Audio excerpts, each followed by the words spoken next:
And we are live. Hello, everyone, and welcome to another episode of Perspective Philosophy, where we try to better our perceptions of the world through philosophical discussion.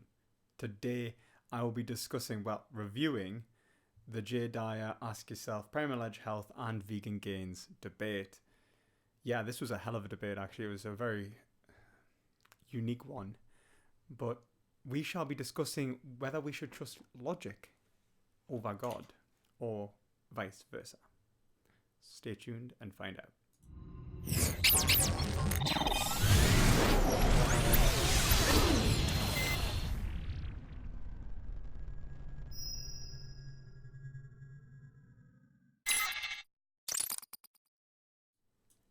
Good evening, good evening, everyone. It's nice to have you here, and this is I've been meaning to do this for a while. So this is going to be a debate of the Dyer Ask Yourself primarily debate, because Vegan Gains and Tristan, I think he's called, Richard and Tristan, don't really debate until like the end. It's kind of a slanging match between Dyer and Ask Yourself. I have watched this debate before, but it's been a while. This debate was uploaded in November last year, so it has been a while since it's uploaded. I was meaning to do a video on it, actually, explaining why this never really progressed. I mean, if you look at the thumbnail, I've got it as like a dizzy spiral, because that's what happens. It kind of just goes back and forth on the same topic area for a while. So buckle in here, guys, because this isn't a fun debate. This isn't what I would call proper debate etiquette. But it is useful, especially since it's about veganism, and many people think that Ask Yourself and Vegan Gains actually lost this one. So I couldn't say whether they lost or not, because I don't actually think there was enough ground to even say there was a debate in many cases. But there was points raised, and I will respond to them. So if you're interested, keep watching. Now, I think I should be able to share.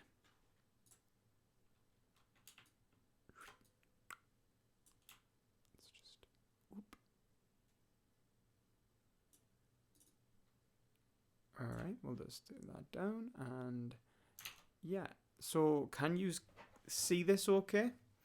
Hopefully you can. Yeah. Also let us know if the audio's alright, and the usual, general like YouTube stuff. And before we kick it off, let me just say, I think Vegan Gains actually held himself pretty good within this debate. I think Tristan did as well, actually, for the most part. I think at the end they become a little bit whiny and stuff, but that's expected after it's 2 hours and 46 minutes long. So these debates can become very taxing for the individual, and you've got to expect these things. I hope I'm loud enough, by the way, because I know there was problems last time. So yeah, without further ado, I'm going to kick off this review. I would like to say this as well, though. So there is further ado. Dyer has already blocked me, and I've never spoke to the guy. Like, I haven't even interacted with him once. I went to interact with him to call him out for this debate back in November, and I was already blocked. Don't know why. If you want us to debate him, I will. If you can get a hold of him, if you can convince him to debate, I'd love to debate the guy. Because I think he makes some fundamental flaws, and he seems to know philosophy, so I don't understand why he's making these mistakes, and I don't think it's by accident. Excuse me. Ask Yourself obviously blocked me ages ago, so yeah. You can let him know I'm doing this review if you like. I don't particularly care. But it might be useful for him to explain why he didn't make any headway as a representative for veganism, because that's what he is in this scenario. So now, without further ado, let's get into it. Cool. Okay, hello everyone. Welcome to the debate. We're here with Primal Edge Health and Dyer, and on my debate team, I have Ask Yourself with me. Before we continue, is their audio okay? How is Vegan Gains sounding for you guys right now?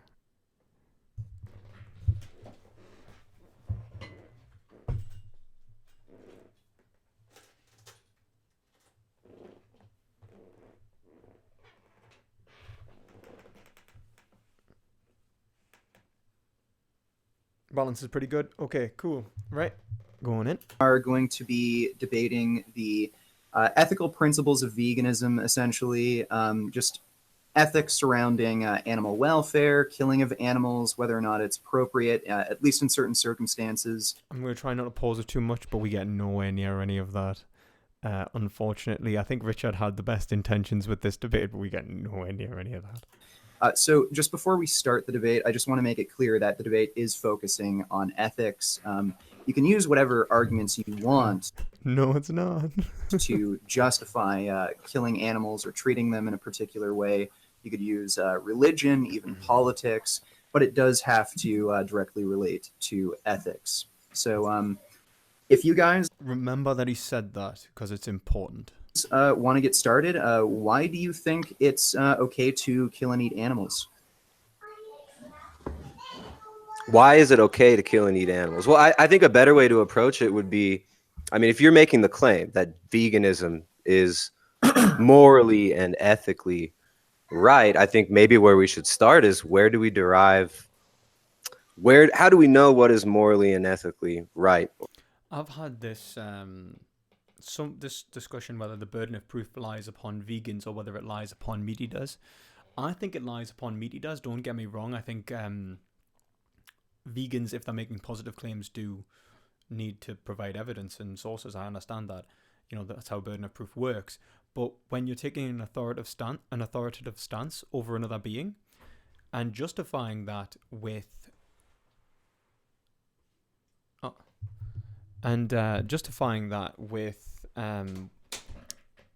if you're justifying that with what's it called, like whether the being isn't sentient or whether that morals are not accountable to certain species and so on, then depending upon where the argument's going and the justification you're giving, I think it's a positive claim really being made by the meat eater because they're the ones taking the authoritative stance. I think that Noam Chomsky actually makes a great point about this. He says all authority must justify itself or be dismissed.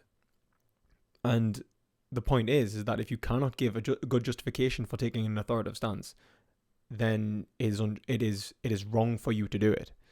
And I think this applies to eating meat and dairy and eggs, because I think so long as you can say that these beings are sentient, then you are taking an authoritative stance. Now, if you're saying that they are not sentient and they do not experience, pain and pleasure and so on, then you are using that as a claim to justify your authority regardless. So that's the burden of proof then lies upon you to show that they are not morally considerable. I hope that explains why my position is the way it is around evidence and burden of proof, and why I think it is appropriate for vegans to say, why do you think it is okay to kill and eat animals, rather than say you shouldn't eat animals.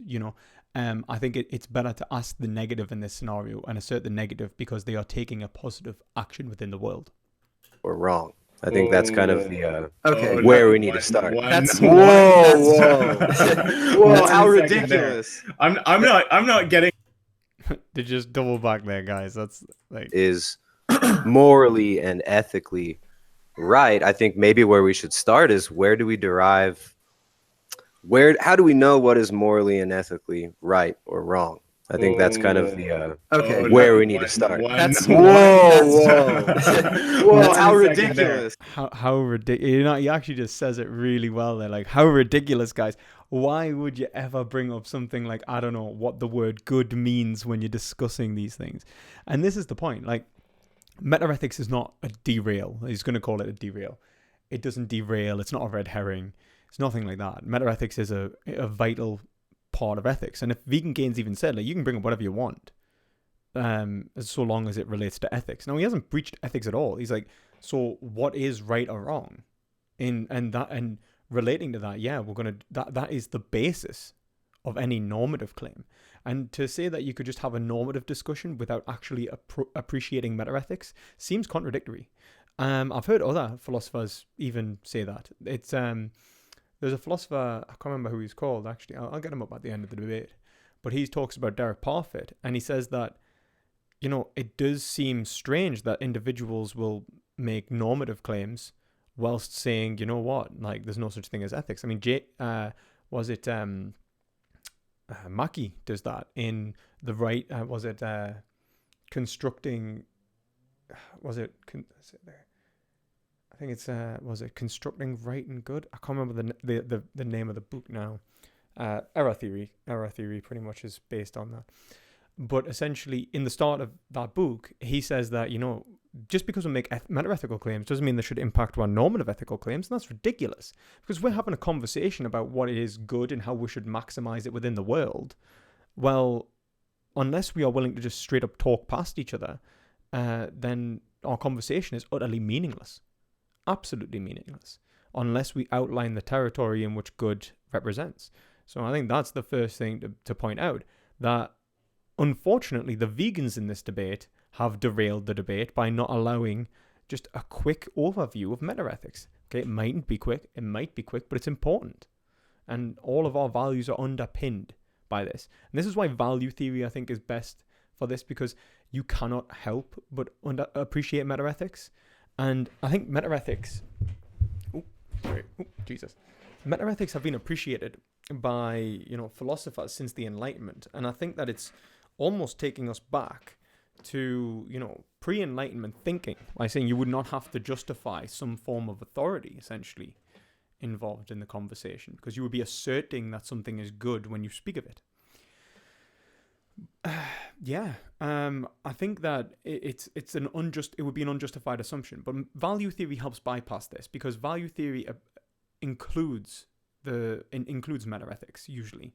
To understand where values are derived is an important part, and what values are is an important part of value theory. And that's one of the reasons why I think value theory helps break down some of the unjustified bias given by some philosophers in relation to normative ethical theories, for example, or applied ethical theories. I'm not getting immediately derailed into metaethics. No fucking chance, dude. Okay, so what we want to talk about right off the bat is you have an ethical system in place already. What we want to see is if veganism is a logically consistent extension of that system. Because that is the script, right, guys? Like, unfortunately, Ask Yourself doesn't really know how to do very much but run people through Name the Trait. But Name the Trait starts breaking down because you'd be questioning premise one, right? You'd be questioning whether, there is a possibility of trait equalization if you start talking about good and what it means and, essentially the words within the argument. And I think, like, this is the point. Like, you can't run someone through this normative, what is an argument, which I'm not convinced by anyway. And I've got a video on that if you just want to see it. You can't run them through it unless if you take a meta-ethical approach, because you hit a lot of potholes, right? You kind of instantly thrown into like Moore's open-ended question, where Moore's open-ended question, where he says like, well, what is good? Right, and everyone starts talking over each other about what good is, and we're in this like minefield that we'll have to navigate. We're instantly in like a pit of vipers has just like sprung open. We've just fell into the trap. And the point is that this is what we need to discuss. It feels like a trap because this is the tragedy of man right now. We are talking past each other constantly, and until we resolve that, these conflictions will continue to allow people to go and live lives, for example, that aren't vegan, thinking that God has justified their actions, or that culture has justified their actions, or that their actions are justified in relation to a form of egoism, or whatever it may be. So unless we go into metaethics, we are certainly not going to make any headway if we're talking philosophically. Now, if we're talking like in street activism, yeah, like I totally appreciate you do not need to talk metaethics with the average everyday individual. Like if you see like someone like Earthling Ed, was it like Earthling Ed, James Aspie, Joey, I think Banana Warrior Princess, Humane Hancock, none of them will probably for the most part talk about what is good, right? They're not Socrates in the marketplace. They don't have to be, because most people intuitionally believe in good, right? They believe they are moral realists. And it's only in like, and I would say that this is the case, it's only in academia that you tend to see people questioning this for the most part. And they become what I think Vico calls like a perverse philosophy, where they start depreciating their experience of reality with a philosophical arguments that then conceptually link to one another and divert us away from what is true. I would make that claim, and it's one of the reasons why I would say a subjectivist can't be vegan, because I think that well, I can explain that later, but I think that within subjectivism lies the possibility to reject veganism regardless. There is always that possibility. I think that you can't tell someone they should be vegan, or even say that it is likely that they would be vegan. They would have to be saying that the logical extinction of who they are would lead to veganism, and that there was and that there was only one rational interpretation, for example, of something like the Vegan Society definition of veganism. And I don't think that is the case, because if you accept something like subjectivism to be true, then the thick ethical concepts within it, like benefit, for example, are skewed. Like, if it's subjective, what does the word benefit mean? How do we benefit an animal? Well, it depends on whether an animal can actually feel benefit in the first place. And, you know, I think it could even, like, you can have things, arguments for hunting within that. Like, well, we're benefiting animals by culling populations, blah, blah, blah. You know, it's very easy to misinterpret or wrongly interpret these arguments if you're a subjectivist. And it's not necessarily a wrong interpretation if you're a subjectivist. So that's to consider. But let's continue. Talking about the grounding for that system. So you don't want to debate. You guys want a curated, very carefully controlled No. interrogation of. Wait. So, Well, I don't think Vegan Gains does. I think Vegan Gains is more willing to go down these paths. Like, he hasn't rejected it so far. But ask yourself, yeah, he likes his script. What do you want? I don't get what you guys want. You guys just seem so upset by me bringing up the fact that you have presuppositions of what is good and bad. Wait, 1 sec. Can I just? Wait. Wait. Wait. Okay, go ahead. It sounds. He's a proud troll, though. Like, I can't, like, you got to appreciate, like, he's just taking the mick the whole time. It's like you didn't address what I just said. Could you just repeat back to me what my point was? Can you just repeat back what your point is? You said you don't want to get derailed into meta ethics. And why would you? Like, wait. 1 sec. What? Just sorry, Richard. Can you just tell me what my reasoning was there for why that is? But why? It's like he said that he okay, yeah, so he said that he wanted to show that they have a logical extension on that normative system, and that might be veganism. So why derail into meta ethics? But the whole point of what they're going to say, and like I think the Christians on the, and you know, the new though Christians going into the debate, it's just this notion of like, where does good come from? Because if there's a higher authority that says animals should be eaten by humans, whatever, in whatever respect, or not necessarily say that, but you know, whatever, then they could just point to that authority, you know, and this is the point. And if I would say that, like, you should never try and like force the conversation. You should go with it as a philosopher. You should enter the language game, and you should be willing to like change your language to fit the scenario. You know, you shouldn't try and steamroll. I think it's bad etiquette. Derail, because when you repeat it like that, you just. Can I tell you what your reasoning is? Okay, wait. You want me to tell you your reasoning? No. We can't do the cutting each other off constantly thing. Okay. Well, that's what you guys did to me. You immediately jumped in and slammed down the. Wait, the record will show that you cut me off while I was saying the word orthogonal. So I just want to know. I'll repeat the point if you didn't get. I'll repeat the point if you didn't follow the point. But I just want to know. You can repeat your point. Go ahead. Well, no, because this establishes something about how you're trying to argue right now. I just want to know. Yes, I called meta ethics a derail. What was my reasoning for saying that, or were you just responding without even listening? You want me to tell you your reasoning? Is this vegan? Is this like vegan logic here? What the fuck are you talking about? No, listen. He just wants to know why you believe. Him saying meta ethics is a derail is actually a derail. Oh, yeah, because I told you in my comment why I view it as a derail. Then you responded by like, meta ethics is a derail. We're in like meta conversation now. Now we're having a conversation about him asking a question about the conversation, about him asking a question about the conversation or something. So it's Like the reason I put like swirly eyes is because this is what you're going to have to deal with, guys. And I'll try and keep this right.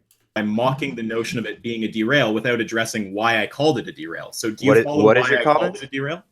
What is a derail and Okay, why? it's basically a derail? red herring. You're basically going off in a direction that's irrelevant to the So actual defining conversation. ethics. So I get it. So this is your channel. We come on. There's no moderator except you guys, and you direct every single portion of this, and you use your. Well, no. God, could you imagine if that had a moderator? There would have been 5 people yelling over each other. How does this Listen. work? I'm not sure how this works. You say listen. Well, you listen. wanted to We can debate. explain. You're not letting me finish. You say you want to debate about ethics, yet actually defining how we and you derive truth, or truths about ethics, and how we can decide what is ethically right or wrong, or what's morally right or wrong.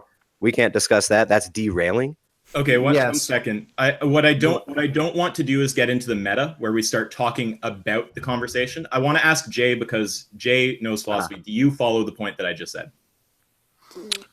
As I understand you want to stick to the topic of the ethicality of whether or not eating meat is justified. And that would justification suggests epistemology, right? So in other words, you don't want to talk about how we justify claims. You want to talk about whether or not eating meat itself is justified or not, correct? Kind of close, right? So there's 3 tiers of ethics. You obviously know this. Tristan, do you know the 3 tiers? What are the 3 tiers of ethics, Isaac? Yeah, so yeah, like just so everyone knows, yeah, it is like he's going to tell you, but it's meta, normative, and applied. They should never, ever, ever be stricken away from each other. And especially like people like to think that meta and applied are like worlds apart. No, they're incredibly close together. Like, especially if you're a moral realist, you should be able to point to the real world and the application of ethics and go, you know what, there is good. And this is this is what we're talking about. So like there's no derail. You cannot derail ethics by bringing up one of these positions. No, I'm not trying to condescend to you. I don't know a whole lot about philosophy. I'm not formally trained. But the 3 tiers are meta ethics, normative ethics, and applied ethics. Like just to be a bit of a, I'm not just to be like a bit pedantic yet. I remember him saying to me, like, he's like, I haven't been formally trained in philosophy, blah blah blah. But at the same time, I remember him saying to me, like, well, that master's did you good. You got schooled by what was it like? He was like, you got wrecked. No, it was wrecked. You got wrecked by a layman.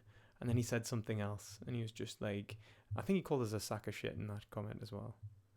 But yeah, like, it's just I feel like maybe if he did read some philosophy, actually, it would benefit him in this regard, because I think Jada does bring up some Aristotle, and I think if he knew some Aristotle, he would recognize that this is a painful representation of Aristotle. Meta ethics is when you're talking about ethics itself. So that's questions from above, things you can ask about ethics. Is it does it have to be consistent or not? Is it objective or subjective? Real, anti-real? Is it particular or is it general, right? Normative ethics, those are questions of what we define good to be. So, consequentialism defines, or, you could have utilitarianism. You define good as that which generates utility, however utility is defined in the system. You could have good as that which maximizes rights if you're a deontologist. And then applied ethics, that's specific issues like veganism, abortion, stem cell research, international affairs. So my point that I made right at the start was that I don't want to get derailed into a conversation about meta ethics, which when you want to talk about is so you don't want to you don't want us to please. You can. How long are you gonna go? How long are you gonna go? You get like a 30-minute opening statement. I just laid out the groundwork for my point, and then when he should be more sincere. Like, I genuinely think he should be more sincere. I know, like, he's going on a bit, I guess, in respects. Like, he's outlining, like, all of ethics, but whatever. Like, he's making a point. Let the man speak, I went to... I think I'm kind of giving you, like, an overall of how not to behave in a debate as well, just so we know. To deliver the point, you cut me off. So we have these different tiers, right? So what you were trying to do right at the start was talk about the grounding for ethics, which... Absolutely. Sure, and would Jay agree with me that that is a question of meta ethics? It is. No, but yes. Well, just let me finish the point, and then you guys can go crazy. Okay. Okay. So the question of grounding is orthogonal to the question of whether your normative ethics are logically consistent. What I want to talk about. So is you whether only your want to talk normative about whether ethics are our logically ethics are. consistent. So what you want to do is you want to talk about whether our ethics are logically consistent. So you just want to question us on our ethics. That just sounds like such a boring conversation. You can do to the me. same thing to us. You can do, yeah. But why would you do, like, really, like, for the most part, most people don't disagree for the most part on normative claims anyway. Or if they do disagree on normative claims, it's because of meta-ethical claims. The reason we have meta-ethics is because it's important, right? Like, that much is clear.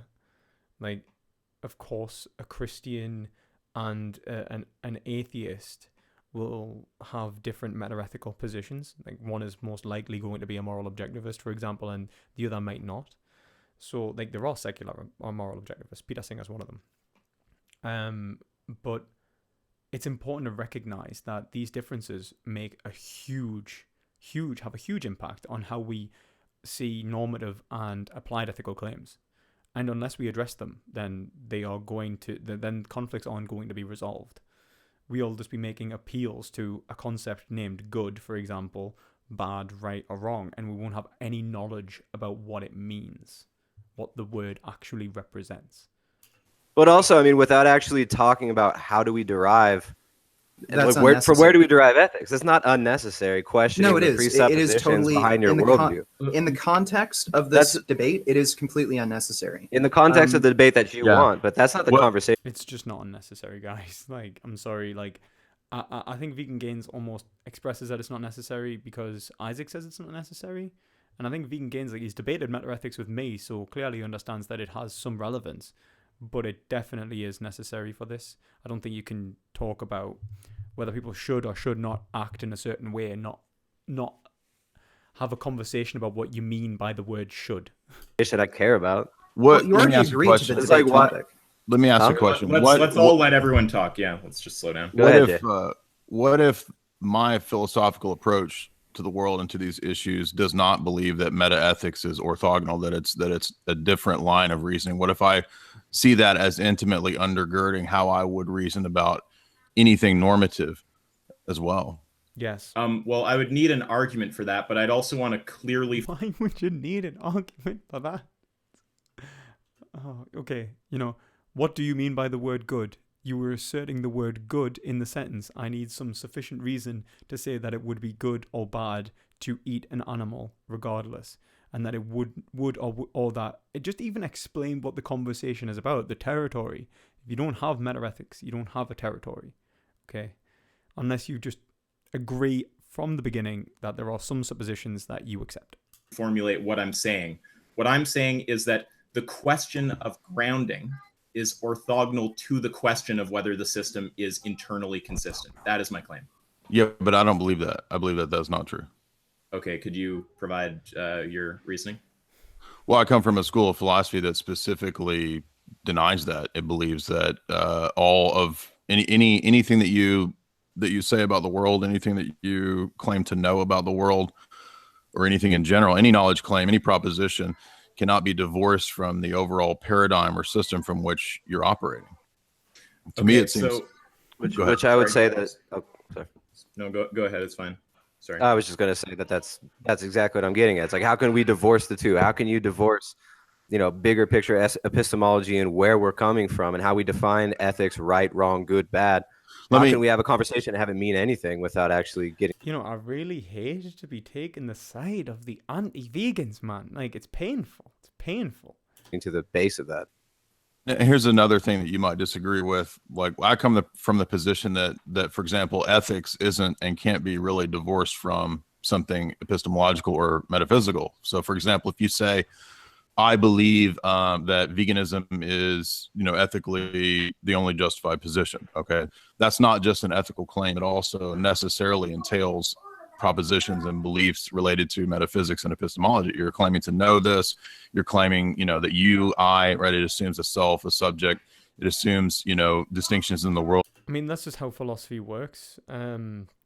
We really do question, like, if someone says, like, for example, like, I could make an ethical claim and they'll go, oh yeah, that's all well and good, but there's no such thing as free will.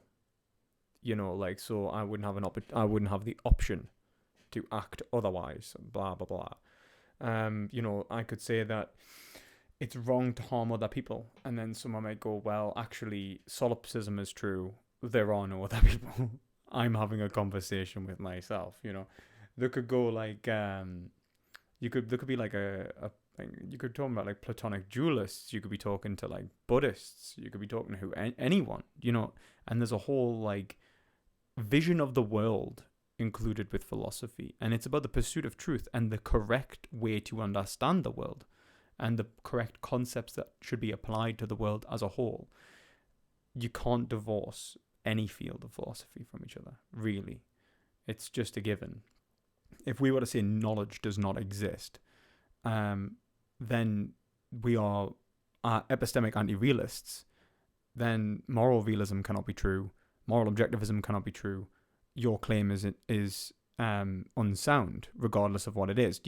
There is no way to divorce fields of philosophy from each other, whether it's epistemological, whether it's metaphysical, metaethical, whether it's even like phenomenological, you know, ontological. We have to talk about what the world is like, what it means to have a being in front of us, what, you know, whether, you know, what it means to have something good, whether good is what the metaphysical property of good is. And that's why people like Immanuel Kant wrote the book, you know, the groundwork for the metaphysics of morals, because you can't divorce these things from each other. Relationship between animals and humans, right? All this kind of stuff, because it's in other words, it's unavoidable. I mean, if you want to have a position where you say that it is distinct, I think that breaks down really easily and really quickly.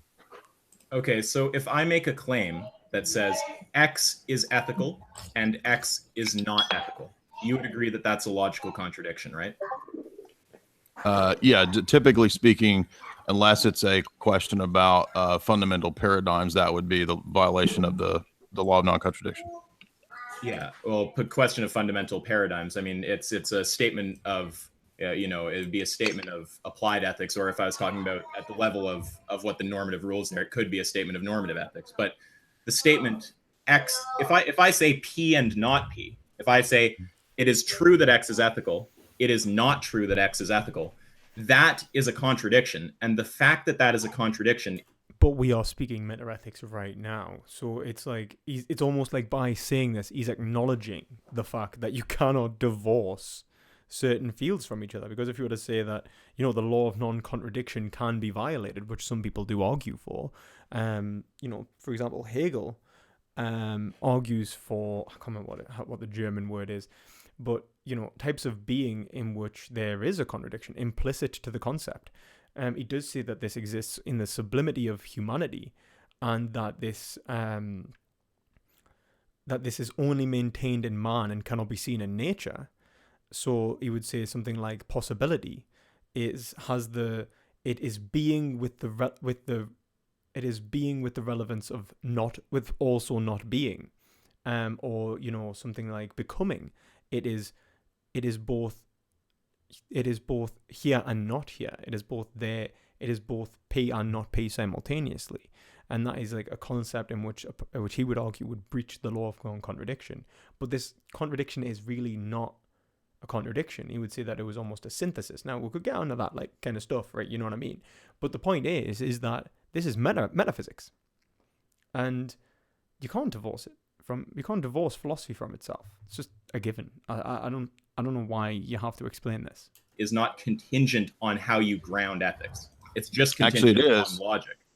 It is, and it's okay. You're right, except in certain cases when you're asking about the ethicality of ethics itself, which are meta-level questions which transcend normative applications of logic.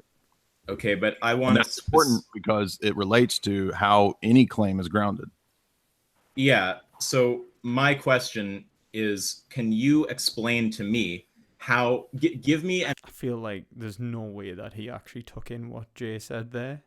So Jay was saying that there are certain cases in which logic itself would not necessarily apply, and that whether logic actually should be undertaken is an ethical question in the first place, because you're going to have to say should. and he's saying that that there is an ought that is implicit with the application of logic, and that this is that you must be logical, for example, or that you should be logical, would be a position in which you are making a positive claim. And he's saying that there would be a burden of proof on you there. So I don't know if ask yourselves actually appreciated that. An example where the statement it is true that X is ethical, it is not true that X is ethical, somehow becomes not a contradiction, and and the thing that makes it not a contradiction comes from metaethics. When you ask about, you see, this is the point. He's not saying that necessarily doesn't become a contradiction. What he's saying is that should we be applying metaphysics and identity in such a way in the first place? Should we be applying logic in such a way? Like, I think it was somewhat clear. I mean, he could have probably explained it a little bit better. the ethicality of that proposition itself, that becomes a... I hate the use of the word ethicality. There's something that's just annoying about that word. I don't know why. It's just I can never hear anyone ever use that. a meta-ethical, metalogical question. Metalogy. So the statement, you would say that there is a case where the statement X is ethical and X is not ethical is not a contradiction? Correct. Okay, can you spell out that case for me? When it relates to how you justify logic itself, it becomes a circular issue. So even though it's not a contradiction, it is circular.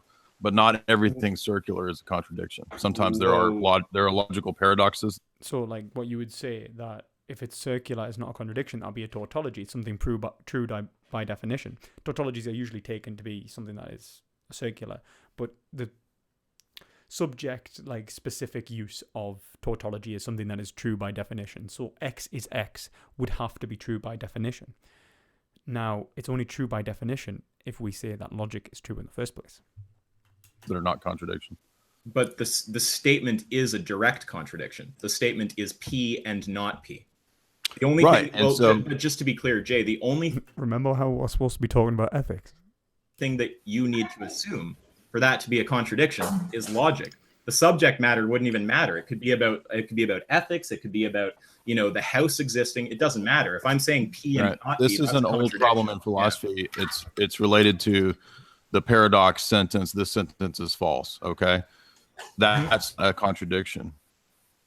This is the Greeks talked about this. I'm just saying there are specific cases when you're talking about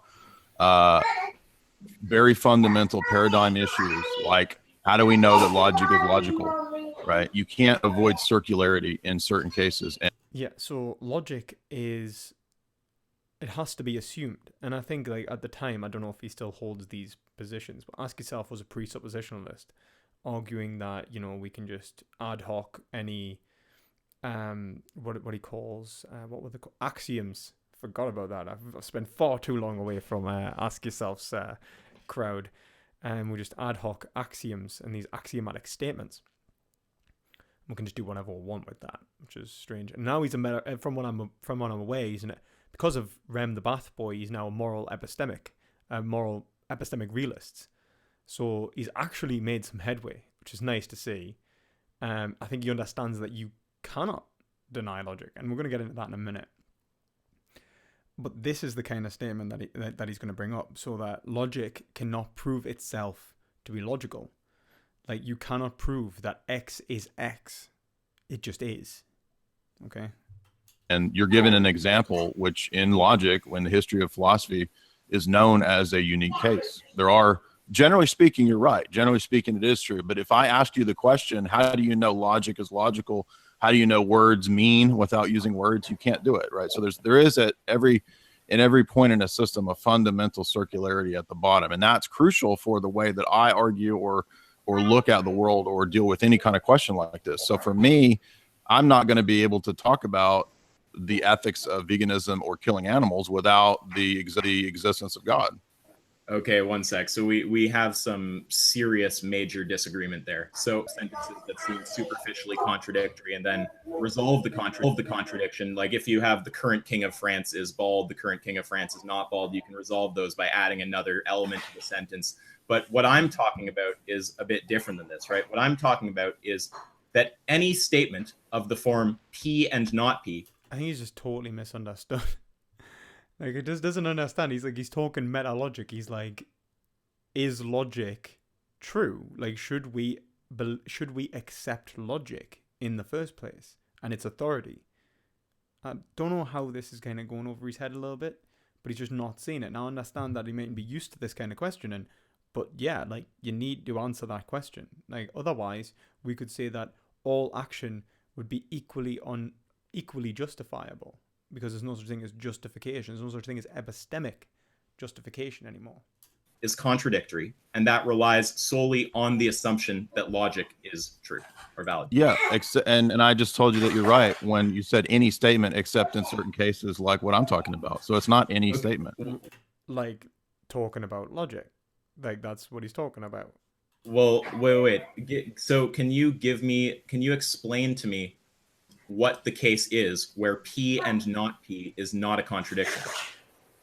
Yeah. So, for example, the sophists asked Aristotle this question in the Metaphysics. They said, okay, so the law of non-contradiction, how do we know that the law of non-contradiction itself is logical?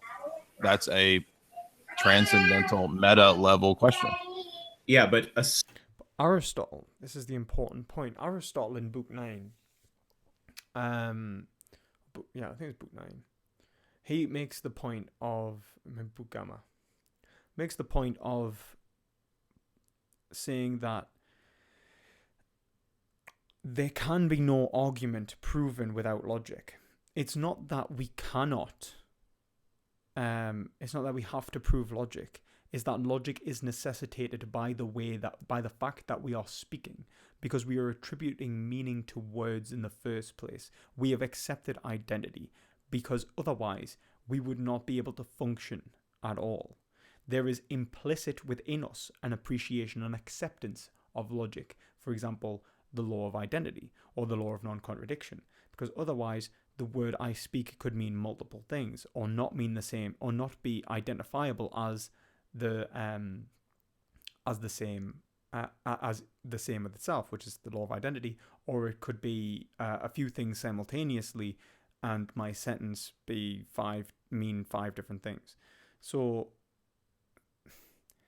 it's even the word, not even the word veganism, but objects like animals, and we need to be clear that the metaphysical foundations that we speak of are vitally important to conversations, but that logic cannot be denied. It is undeniable. If you start denying logic, you enter absurdity that is beyond recognition, like reconciliation, rather. A good argument against this is essentially, what's it called? I think Rem actually did a good point. Like, if you want to go and ask yourself, like, finally understand this and how this really impacts how we should approach ethics, go watch his debate with Rem the Bath Boy. Rem the Bath Boy did a great job of bringing Ask Yourself around to moral epistemology, and he showed that, like, one, like the first point is you would have to make an argument to disprove logic, and that's not possible. But more so, like what Wittgenstein says, and I think it's the Tractatus, the ways in which we think are logical. We cannot understand that which does not have logic applied to it. It would breach all possible understanding. It would seem nonsensical, because there would be no such thing as, for example, P and not P, and that means that we wouldn't actually understand the world around us. We cannot breach this level of we cannot help but accept logic. And more so, I think Aristotle says this best when he says, all men by nature desire to know. And we cannot help but to desire. This is the point. We need to desire. It's built within us. And because of that implicit valuation of the world that we seek and we act within the world, and we are moved by desires. We have action urging emotional states. We need to understand the world around us. Now, Aristotle points towards our senses, and he says, even accept the appreciation of our senses. We cannot help but value something like sight or hearing, because it gives us information that we can use to express our values within the world. And because of that, we cannot help but appreciate logic, because logic helps us achieve our goals, and it's the only way that we can reason to achieve a goal. And I think there's some sort, to some degree, I think there is an absolute absurdity in individuals who would reject logic. I think I've even seen papers these days rejecting logic as something that is like patriarchal, and that's not surprising. I would explain that as a conceptual loss, the negative identity of feminism today, reaching its conclusions that it must, destroy itself, because obviously it would be uninterpretable without logic. The words that are built into the arguments and the meanings behind them are dependent upon being a metaphysical object within the minds of an individual, right? Now, the point is that if we accept that logic cannot be removed, then Jay's point is totally moot, right? Like, you cannot reject logic. And this is why Aristotle writes this in the Metaphysics about the Sophists, because the Sophists talk about subjectivism, that there's an absolute subjectivism. How can we know anything? How can we know anything is true? How can we know that knowledge itself is true? Like the belief that there is any form of knowledge. That the reason why that is sophism is because it creates a level of subjectivity that all of our statements are equally as plausible as each other's, which is, one, I think, demonstrably not the case. If we accept logic, which we cannot help, we can prove that's not the case. And two, we can show that when we, even just from observation, those who appreciate logic and accept logic and reasoning will achieve their goals far quicker and far easier than those who didn't, because they will apply reasoning to achieve their goals, and from that they will understand the processes that will actually lead their goals to their conclusion. And it also allows us to question our goals, whether we're acting the right way or not, and so on. So logic cannot be denied. That is one, right? Logic is undeniable. It is necessitated by our very being. And thank you very much. Logic is undeniable, and it's necessary because of the fact, and it's necessary, and which is the point of it being undeniable. But it's also, its application must be applied, because otherwise we will enter a state of absurdity and be incapable of making any predictive claims, which we necessarily want to do because we wish to achieve that which is most desirable. Because that which is most desirable can only be discovered through proper reasoning. So I hope that explains the position. Assuming that you have logic in place, any statement of the form, and you presumably have logic in place for your worldview, correct? Correct. Yeah. So if you make a statement, P and not P, you're contradicting yourself. Correct. Okay. Yes. Except in cases where logic itself is in question, and I'm going to question your logic itself. Wait. But the question is, what my initial point was in this debate is that there's something very strange about what Jay is saying there, to be fair. I can understand why Ask Yourself would be a little bit confused, because like, logic applies sometimes, right? When I decide it should be applied. I mean, come on, man. It's either there or it's not. Like, you can't just pick and choose when you accept logic. Issue of grounding for ethics. So whether it comes from some objective source, whether it comes from a subjective source, that's orthogonal to the point that it's the only thing that's necessary for P and not P to be a contradiction is logic. You don't need any meta-ethical assumptions there. Actually, yes, you do. You do, because the question assumes that you should be logical, correct? Yeah, so there's an axiomatic ought, in other words. It's an ought that is built within us. You should be logical would mean you cannot help but be logical. The function of man, like a functional concept in the words of Alistair McIntyre, means that if we do not apply logic, like man is a logical being and it seeks to achieve its desires in the most efficient way, because that is what desiring is, to achieve that which is most desirable. And the only way that we can achieve that which is most desirable is by having knowledge of that which is most desirable, by understanding what our desires are. And, that implicitly includes logic, because if we do not apply logic to this scenario, then we will be incapable of maximizing our ends. So we are forced to imply logic. Also, Wittgenstein makes a very great point by saying it is you simply would not have the means for language, and it is through language in which you are given the self, and therefore what you are is a construction of logic. You are incapable of removing logic because you will be removing language itself from your being, which will remove who you are and those values you hold in the first place. You cannot deny logic. So that's an ethical. That's an no, ethical Sorry, aspect. can I just hold things up for a second, Tristan? Yeah. A lot of people are complaining about the kids in the background. Could you switch your mic to push to talk? Yeah, Yeah, thanks. Thank you. I know you guys hate babies. Sorry, Yeah. it's okay. I don't hate babies. Yeah. So I understand that if you say, well, we're going to question logic itself. Yeah. If you don't have logic in place, you can't make the statement that something is contradictory. But my point was that assuming logic, the statement P. Yeah, and why not should P- we assume logic in your worldview? Wait, Why you're- should we no, assume no, logic? no, no. Exactly. But what? Well, you need to, I mean, it's not a hard argument to give. Like, I think I just give you the argument. I hope that it was clear and you can understand what I'm saying.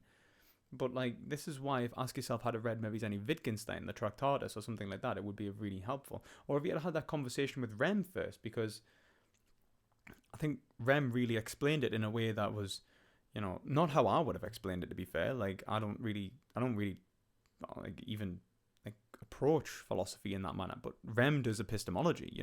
He's pretty capable when it comes to like meta epistemology. That's his field. So it was a great opportunity to see Ask Yourself and Rem talk, because Rem really knew how to approach Ask Yourself and answer Ask Yourself's questions in a way that was very professional, and I very much enjoyed the conversation. I would recommend everyone check it out. 1 second. You're trying to derail into a conversation about presuppositionalism, right? No, I would disagree. I would disagree that that's a No, derail. it is. Why is it a derail to actually question? I didn't agree to not talk about how we ground. You're the one. You're the ones who are saying that we can't talk about this. This is the only thing that interests me. I mean, how are we? You want to just have a hypothetical conversation about name the trait or something? That bores the shit out of me. Why don't we talk about? Okay, well, look, to me, it sounds like Jay is trying to use God sort of as an excuse for killing animals. Like, that's basically what he's trying to. Like, this is why I like Vegan Gains being here, because it's almost like he's bringing we're back. He's like, okay, he's like, so what we're actually trying, he's like, okay, let's stop arguing about the conversation and let's just have the conversation, man. Get behind here. It's not Well, an look, if excuse, you were but to- I'm if going you to were to say that. name- Yeah. If you were to name the trait, you were to try to play your name the trait game, which it seems like that's what you Yeah, guys he was wish to just do saying is do God, the name sure. the trait. If you do that, and we say from our worldview that the trait that would allow you to eat animals be but made not in eat the image of humans is God. that humans are made in the image of God. There's no Okay. contradiction. That's But- fine. but- it doesn't. But I have to don't be have. contrary. But the thing is, Yeah, it we just would bores agree. me. I've seen you guys Yeah. do this Well, debate wait. before. I've Wait, seen we'll you do give this you debate. that point. We'll Well, look, give that's you. fine. We can argue against that point if you want to use But God. it's just. You see, but like, we that- don't that even. level What I'm of, like, just appreciation of just the point, like, yeah, we'll argue against that point, but what he doesn't realize is that we're definitely going to get back into metaethics now, and we're going to get into epistemology, and we're going to end up in metaphysics, and that's the whole point. You can't divorce them from each other, because he just says the trait is, the divine spark within humanity. Well, then you've got to talk about whether humanity has a divine spark, right? Whether this is a trait of humanity in the first place. Like, you're like, no, this trait doesn't exist.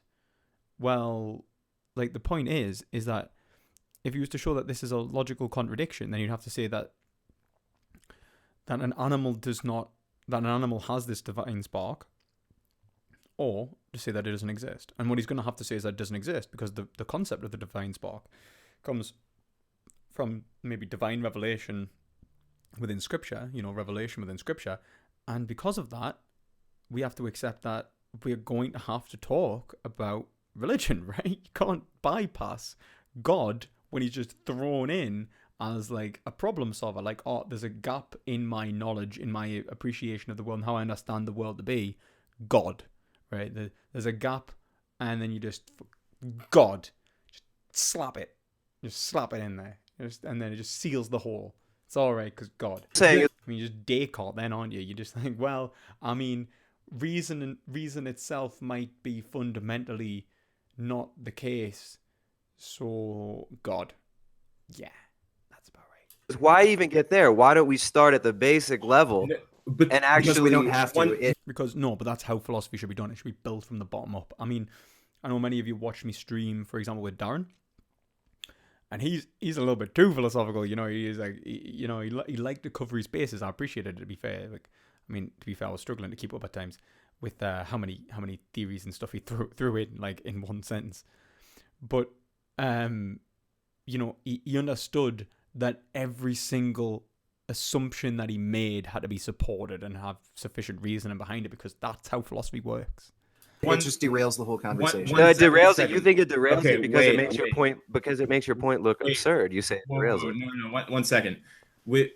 This is the initial point, right? You wanted to talk about grounding, which is an issue of metaethics. Okay, I want to talk about whether your normative system is consistent, and if your applied ethics stay consistent with that normative system. That's the kind of thing I want to talk about, is consistency within your framework.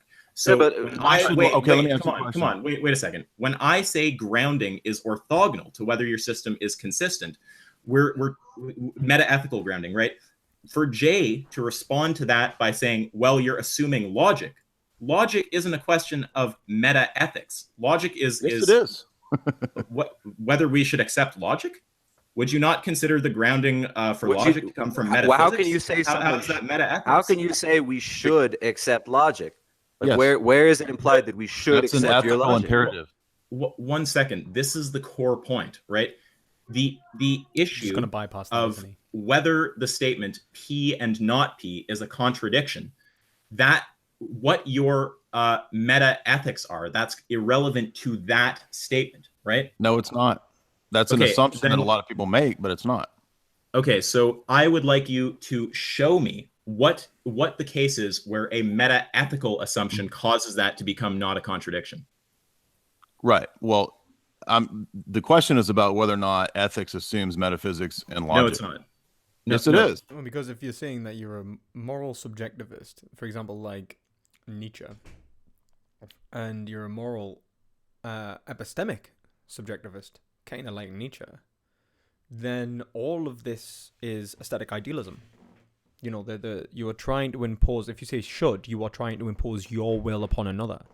That is the assumption. Like, the point is that you're assuming that you are correct in saying you should use logic. Now, as I've said, it's necessitated. You can't say that you should or should not use it, and that's why, Jung, my friend Dave doing his PhD is talking about Jung, and it's like Jung thought Nietzsche lost his mind because he tried to, go more towards the Dionysian values, and that's because he was rejecting logic. He was going towards a state of mind where he says, there's no reason to believe anything. We should reject it all, because what is beneath all of that is who we truly are, and that what we are living through is implicit ideals, and those implicit ideals, apparently, what he didn't realize were who he was, and he lost his mind, and it's tragic. Some people say syphilis. Don't get us wrong. So, Jung argues that with the way that it is, it's most likely not syphilis.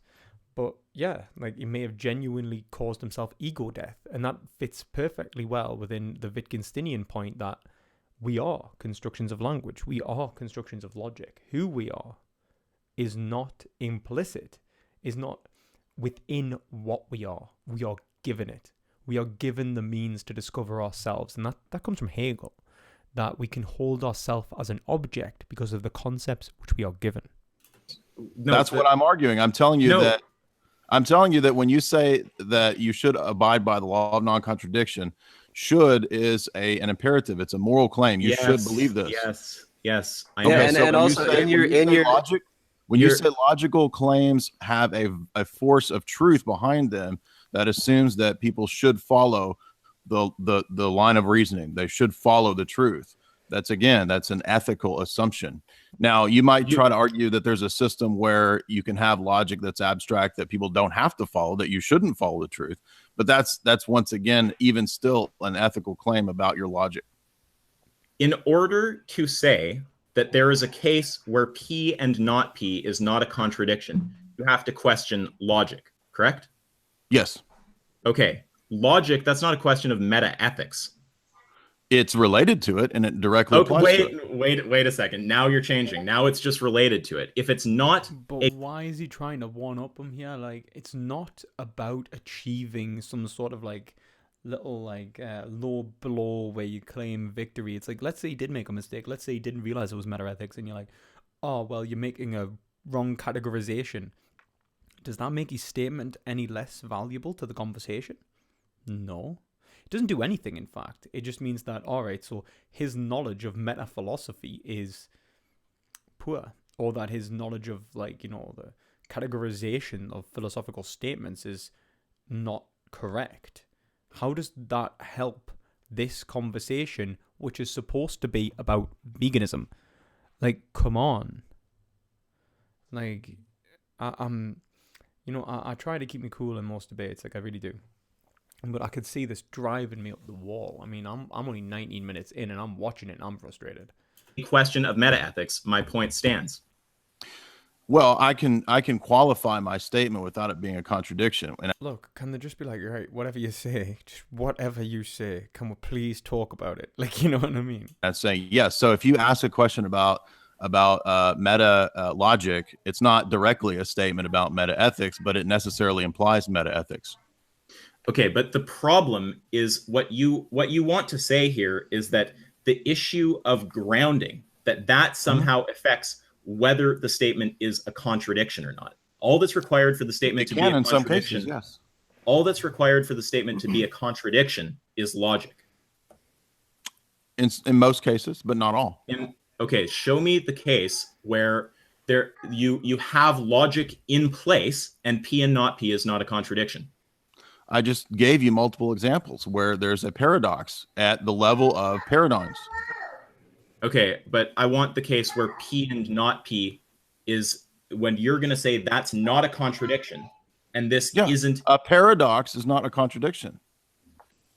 A paradox. So okay, sorry, it's okay. This is classic philosophy. Okay, if you study philosophy, you'll learn that there's cases where you can have a contradiction. Okay, so for example, Bertrand Russell, who I don't like at all, he talks about this in his Logic. He talks about situations where in logic you can have something that is a paradox, like the liar sentence, right? This sentence is false. Sure. Technically, that's not a contradiction. Now you might say, what does that have to do with what we're talking about? Because it relates to ultimate circularity at the grounding points of our belief system. And I'm telling you that there are situations where, for example, the sophists, right? They debate with Aristotle, right? Aristotle is using logic, and the sophists come to him in the metaphysics, and they say, "Well, what if I don't believe in the law of non-contradiction? How do you get me to accept that itself?" And you say, "This doesn't matter. Why does this matter?" I used it in the debate with JF because JF says, "I don't accept the law of non-contradiction. I don't accept your logical laws binding me." And I'm saying that you can go that route, but it's completely self-destructive. And there's nothing wrong with asking a question about meta ethics and meta logic. And I can give you multiple examples of where you can make an epistemological claim, an ethical claim, and it relates directly to metaphysics. And you want it to be divided off from the rest of those things so that you don't have to answer hard questions. No, it does relate to metaphysics. It doesn't relate to meta ethics. It does relate to ethics. This is a stupid assumption that people make who are naive when it comes to philosophy. Let me ask you a question. Your mic still is. I'm kind of with Jay here. It is a silly assumption to say that they're not combined, but I think he did actually say that, like, it's self-destructive, didn't he? Just say to reject logic. So I want to know what more broadly, like, his position. Like, we're never gonna find out though. On push to talk. Sorry to interrupt. Yeah. Did you hear if us? somebody Your says mic isn't something's true, you believe there's a force behind it that some kind of force that people should accept it, right? Something that's logically true and consistent should be accepted. That's ethics, dude. Should.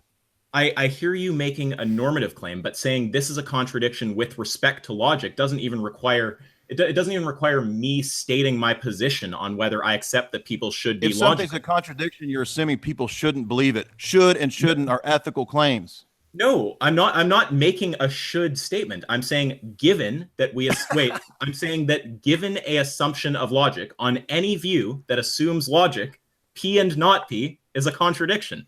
And the question of assuming logic, the question of assuming logic is a question of metaphysics, not a question of metaethics. Okay, right. He's somewhat right in saying that if, like, not in his point of not being related to metaethics, but more than the fact that it is a metaphysical question first, yes, but also that if you've already assumed it, then I wouldn't be saying that you should be logical, and so this metaethical dimension would be gone. But what I could say is that you should be logical in a given case, and it seems like Jay is trying to say that there are certain cases in which logic no longer applies. Of course, I don't know how he cherry picks that, but it would be nice to hear the argument of why. You're not listening to what I'm saying. Should people avoid contradictions?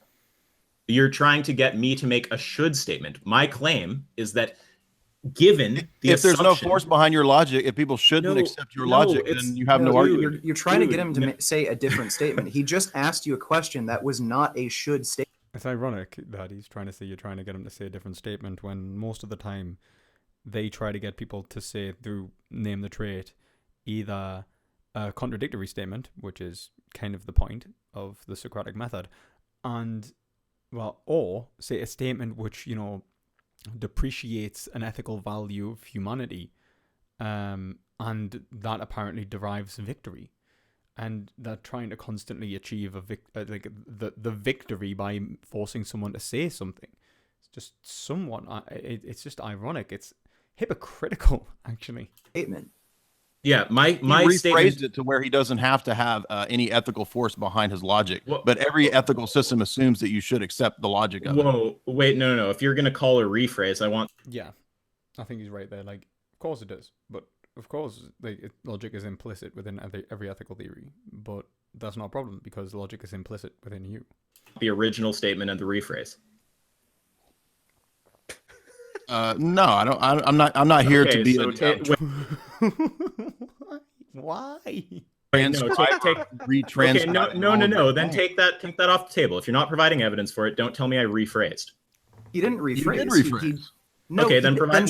Wait. Provide evidence. Yeah. You said, look, you're saying that there's nothing ethical about a logical system. Like you can apply logic and that it doesn't relate to meta ethics and it doesn't relate to any shoulds or shouldn't, right? And that's you rephrase that to say. My Dude, claim, this is ridiculous. My claim is that the question of whether your normative system is logically consistent does not hinge on metaethics. It hinges on logic. Does. Okay, yeah, so give an example. There's no such. I've given you multiple examples. There's no such thing as pure. I mean, it hinges on both. That's what they're trying to say. Like the idea of what he's trying to say is that like by hinging upon logic, we are making an ethical assumption. Like, well, it's a metaphysical assumption, and whether we should make that metaphysical assumption is an ethical assumption, and a metaethical one. You know, whether our statements should be logical. I mean, it feels like I do agree, like that it's a lot easier to characterize this as metaphysics. Just makes it easier, right? It's a question of metaphysics. But you can see his point. Like his point is should I behave logically? And because it's implicit, because it's about behavior, it's inherently ethical, and that's how that works. Pure logic that doesn't also necessitate and include and imply ethics. You're talking. What you're no, trying no, to do no. is... Okay, you're trying to actually. No, that's true. No, you're creating a straw man. Essentially, you're actually the examples you provided required the should statement. Isaac wasn't asking you a question. Him avoiding the use of the word should is irrelevant. That's not the point. It is. Because he's It's still assuming the irrelevant. same thing. You're creating a completely different argument that he's not making. Yeah. So my claim. If your logic does your logic have epistemic force behind it? This is the thing. You keep trying to talk about my logic and my position when my claim because is you have a worldview. When my claim is simply that a system that the question of whether your normative ethics are consistent does not hinge on metaethics. It hinges on logic. Yeah, Yeah, and I'm that's not telling a you should that that's statement. wrong because logic also is directly related to. I feel like we're going so in circles so bad. Um, like I think I've explained why this conversation is entirely moot, like enough. But I don't know when the conversation ends, so I don't know how long I have to wait to skip it. Do you know what I mean? So, like, what I'm trying to express here is that this is entirely unnecessary because you cannot reject logic at all, ever. It's built into you. It is who you are. It is by you are a value construction, right?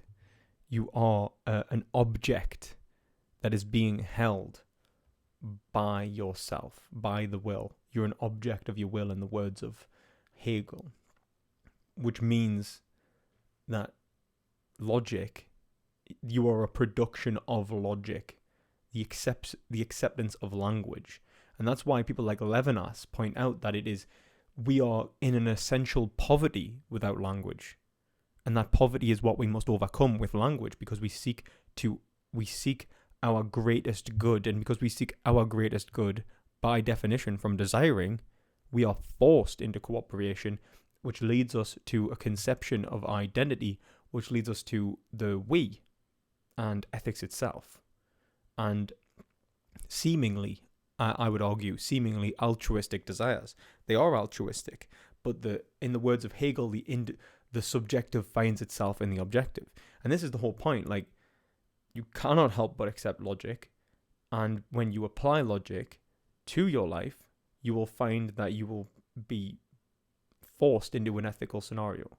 And if you reject ethics, like a criminal does, then you are rejecting yourself. You are acting irrationally. You are rejecting the means by which you hold yourself. And ethics, and you can't have one without the other. Okay, and I'm provide disputing an that. example of that where that doesn't require. I'm a should giving you an statement. example because any logical claim assumes that you have to accept it, that it's true, that truthfulness carries with it the force of you having to accept it. You're supposed to. I see exactly what you're trying to Should do. People there, accept true claims? Should people accept true claims and avoid false claims? No, I'm not. I'm not going to take the bait and make a Yeah, should because statement. that shows how stupid your argument is. He You're doesn't No, know fucking how to argue for moral epistemology. farted. That's why. No, I don't like the use of that word. Like, I did actually say, like, first name. I didn't mean to remove you. I was trying to move your messages. No one used the R word within the chat. I would appreciate that. I want this to be a nice, somewhat. I don't mind swearing and stuff, really. I just mind. I mind people using potentially offensive statements within the chat. I don't think, especially about, like, people like no N word, no R word. Nothing that would be derogatory to a particular group of individuals, because I think hate speech, that kind of terminology. I would appreciate you didn't. I understand that language doesn't always work like that. That the context might have been different depending upon the statement, but unfortunately that is hidden from us. And I would just appreciate that you keep the chat clean, because it will be me as well who will face the consequences. And I would appreciate that you don't get me into bother. Cool. it shows that I'm seeing it. Sorry, go ahead. Yeah, listen, you're making a completely different question that Isaac isn't asking. It is completely different. No, it is not. It is. You're trying to. He's saying it's not connected. You're trying to. It is. I give you an example, and you say it's not. It's not that. It's different. It's No, different. he's what asked- Tristan's doing right now. Do you think he's just like checking out like something on Amazon? You know what I mean? No, he's asked. No, he's basically telling you. He's telling you that logic does not require metaethics. And I'm saying it does. Question. You're creating a completely different question about logic, whether or not you should follow it. That's a completely different question than whether or not whether or not logic requires metaethics. How else would you argue that logical claims entail ethics? How else would you? Wait. The claim that you should be logical, that's not what we're talking about. We're talking about the claim that given the assumption of logic, P and not P is a contradiction, right? So if I say... But given the assumption, which is what he's calling into question, he's saying that your assumption is begging the question. It's clear. That's what he's saying. I'm saying he's wrong for saying it because you cannot doubt logic, and that's what usually showing him why not. And I think you'd probably be able to do that now since you've talked to Rem.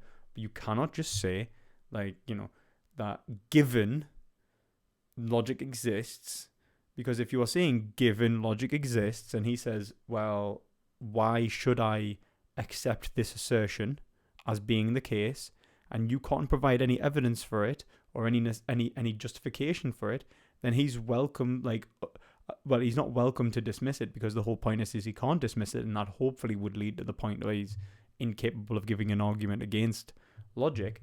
But he's right for asking for evidence for it. Sufficient reason. I can see how he's ended up in that position. This has happened to many philosophers. It should be avoided, and I think if he's read Aristotle's metaphysics, then it should be painfully clear why he can't reject logic. But,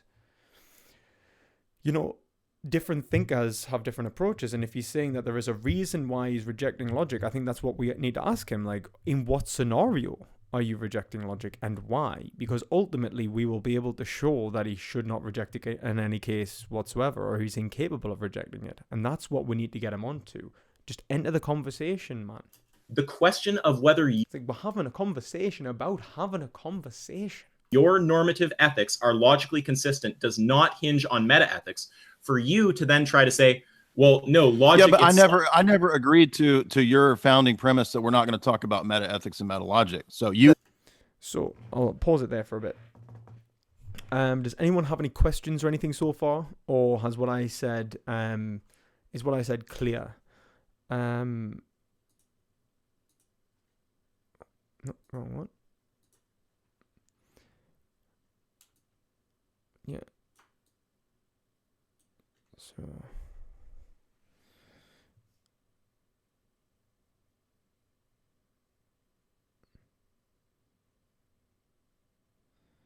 Yeah, I hope it's clear, why rejecting logic is painfully obvious, why you can't do it. Because you wouldn't be able, Aristotle even says, if you try to use an argument to dismiss logic, you will have to use logic to argue it. It becomes impossible to even think of a sentence that is illogical. It would be nonsensical. It doesn't make sense. You wouldn't be able to appreciate its meaning because it wouldn't have any. Okay? And, as I say, that is a Wittgensteinian point. There is no way to deny logic.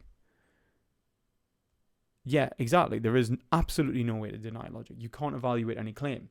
Now, what you want to be doing is, if he's talking about God, right, you want to make it painfully clear, his knowledge of God, or even, depending upon the Christian he is and how he approaches this question, his knowledge of his relationship with God, because a lot of people like to say that God is perfect and we cannot have knowledge of him or her or whatever it is, this transcendent being. So what we'd have to say is that we can have knowledge of our relationship. I think it's sometimes called the Godhead. People call it, this idea of having a relationship with a omnipotent, omniscient, perfect, infinite being.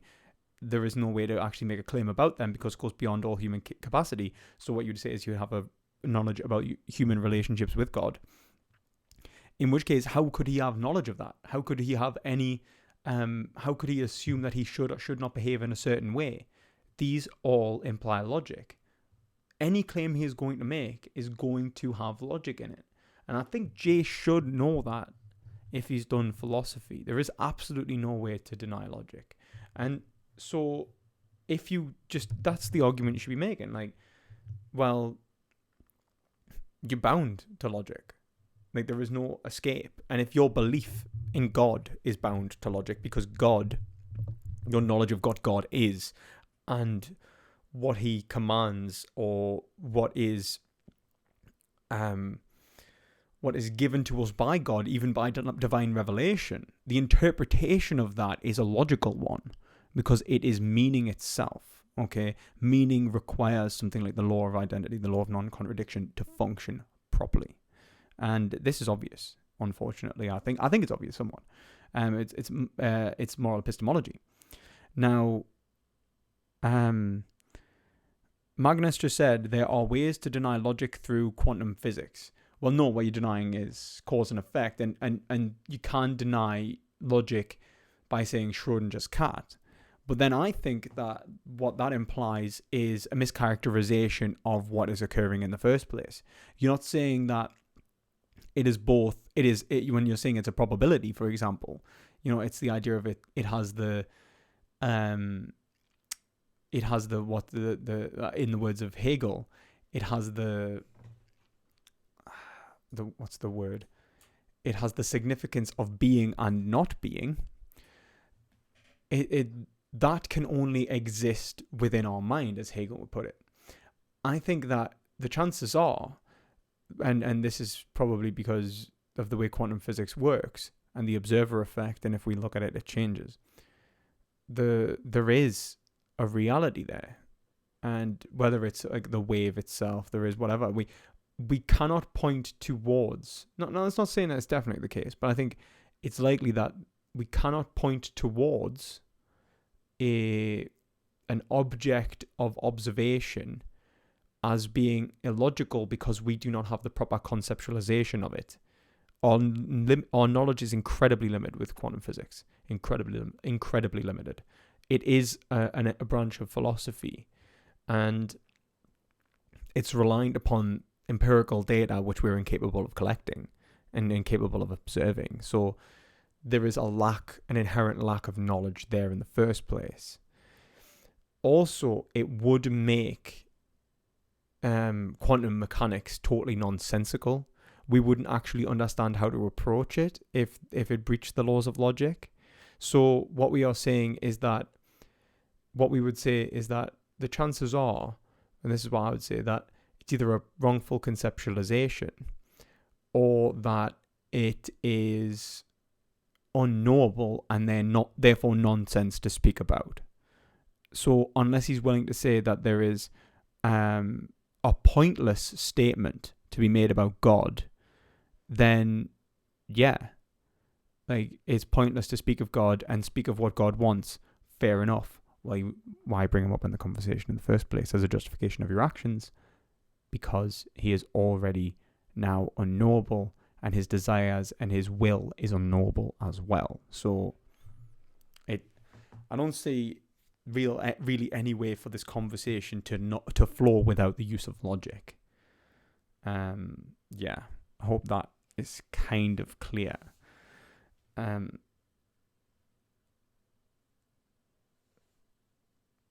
Yeah, I think let's see.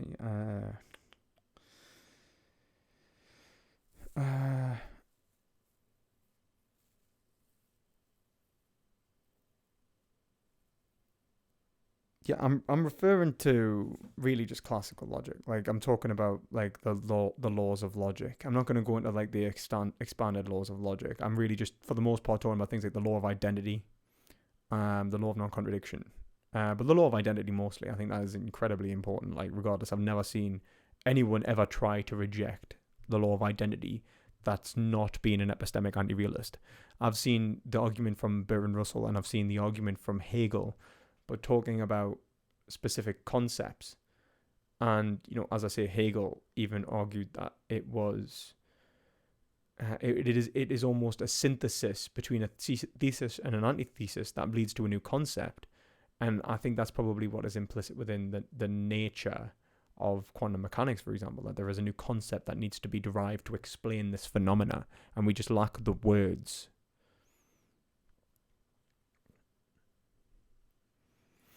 Yeah, I mean, I'm happy to continue. What's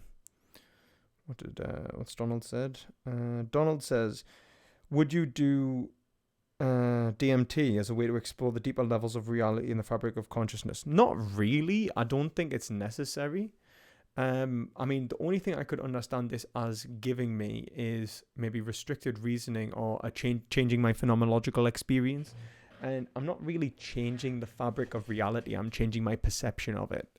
And I don't think that is going to be so enlightening. I know a lot of people like to point to drugs as an enlightening experience. I think that it does not give you any knowledge.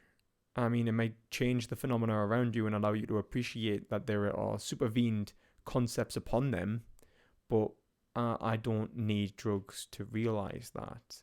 Perhaps the depth of it may change my appreciation of it, and I understand that, but I wouldn't put at risk my cognition and my rationality in the first place. Now, whether that it does or not is something else to be spoken about, but I would rather just stay sober. I think I can see why people do it, and I know that there was a philosopher that famously took Ket and talked about the changing of his phenomenological experiences on Ket. I don't think that's necessary. I think it shows you that the world is built of concepts that come from our mental states, but you don't need to take drugs to understand that. I don't think Peter Geach took any drugs when he wrote Mental Acts and Their Objects, and yet he argues against Bertrand Russell's theory of judgment astoundingly well, showing its inability to explain certain conceptualizations of the world and sentence structure and so on, and the way in which we understand reality. So, yeah, I don't think it's necessary. But further, I think what it almost gives us and I think most drugs give us, is a point in which unreason, in the words of Foucault, has changed. The propagation of thought, which does not have to be logical, pre-linguistic thought does not have to be logical, subconsciousness. And so, yeah, that doesn't have to be logical, and that doesn't have to necessarily make sense. And that all it would do is give us an opportunity to prove our sanity more than anything, to reinforce our sanity by rejecting any contradictions that would arise. So I think that, yeah, it could it could lead us into fictions that are not the case. We may start believing that the change of phenomena is true and actually exists within the being, when it's actually just changed our conceptualization of the world, and we are now placing wrong concepts upon the world, and it's overpowered our rational conceptual mechanism. So I do see risks involved with our sanity, and involved with our with our sanity for the most part, and that can lead us down a rabbit hole. That's the point. We could go down and we could never escape. And it seems to me that an argument could be made against taking any mind-altering substances because of the risks involved towards achieving any desire, and that if what is desirable could be obscured by diminished rationality, and we know that drugs affect cognition, then it presents a moral hazard to take drugs. I think that much is clear. So, if you're interested, I'll continue with the review.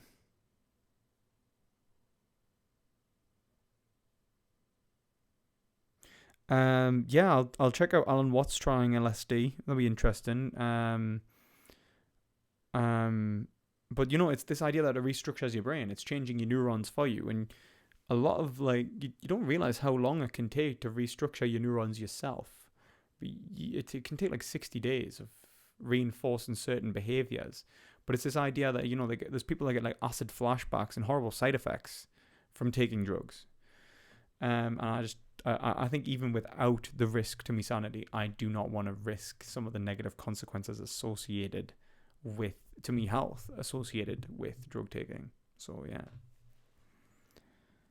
I think that's a fairly rational place to hold, to be honest. Not that everyone is irrational for taking drugs, but I think especially drug abuse, that's irrational. And I think taking of certain substances that present a greater risk than others, like moral hazard, I think that's irrational.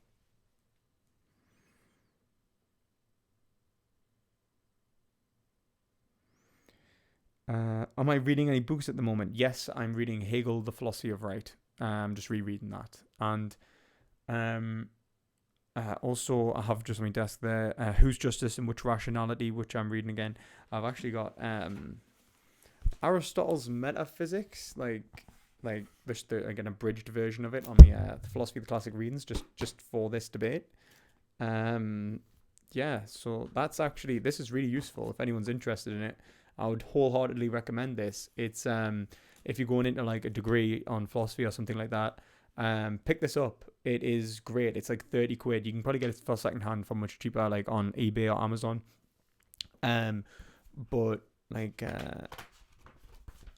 Like, if you look at, like, one of the lecturers, that one of the people that wrote this was went to Durham University, like, was one of the lecturers at Durham University. I never met him, but he wrote a book with one of my lecturers on Buddhism. Anyway, yeah, like, if you see, like, it's got, I don't know if you can see, like, there's, like, this is just the contents of all the different works, and it's split into, like, let's see if I can do this, like, ethics,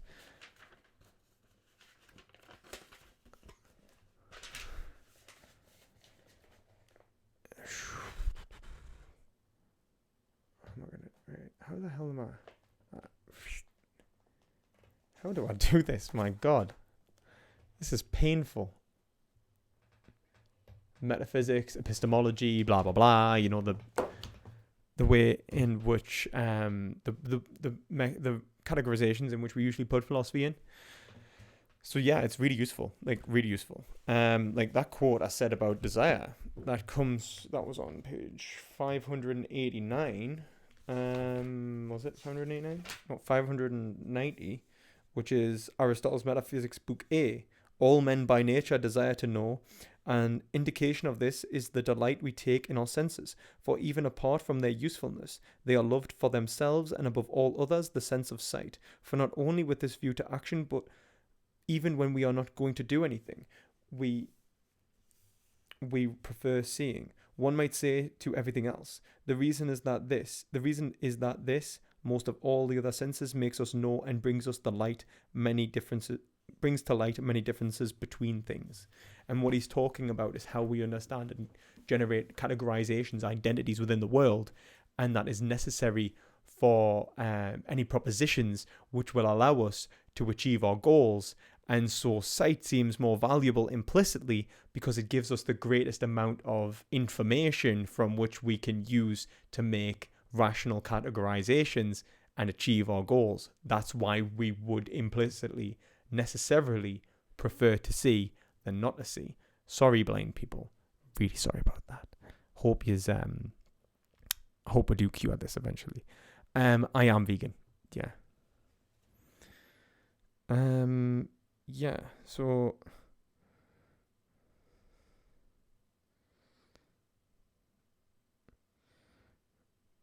if you're talking about Magnus, he's not vegan, no. Yeah, he's me and him have had a debate, and I debated him last night or the night before. We really need to point out that the way in which you talk about how not to care about animals and their futures, man, and their conceptualizations, because I think you do inherently value the concept that the individual creates rather than the individual, and I think that's actually I think that you're actually contradicting yourself. But whatever. Like, we can talk about this at another point. I know we're going to have a debate on truth soon. That's on the 25th. So, yeah. So, I'm going to skip back to the debate from Jay Dyer now. Just answer a few questions. And let's go. Let's get back into it.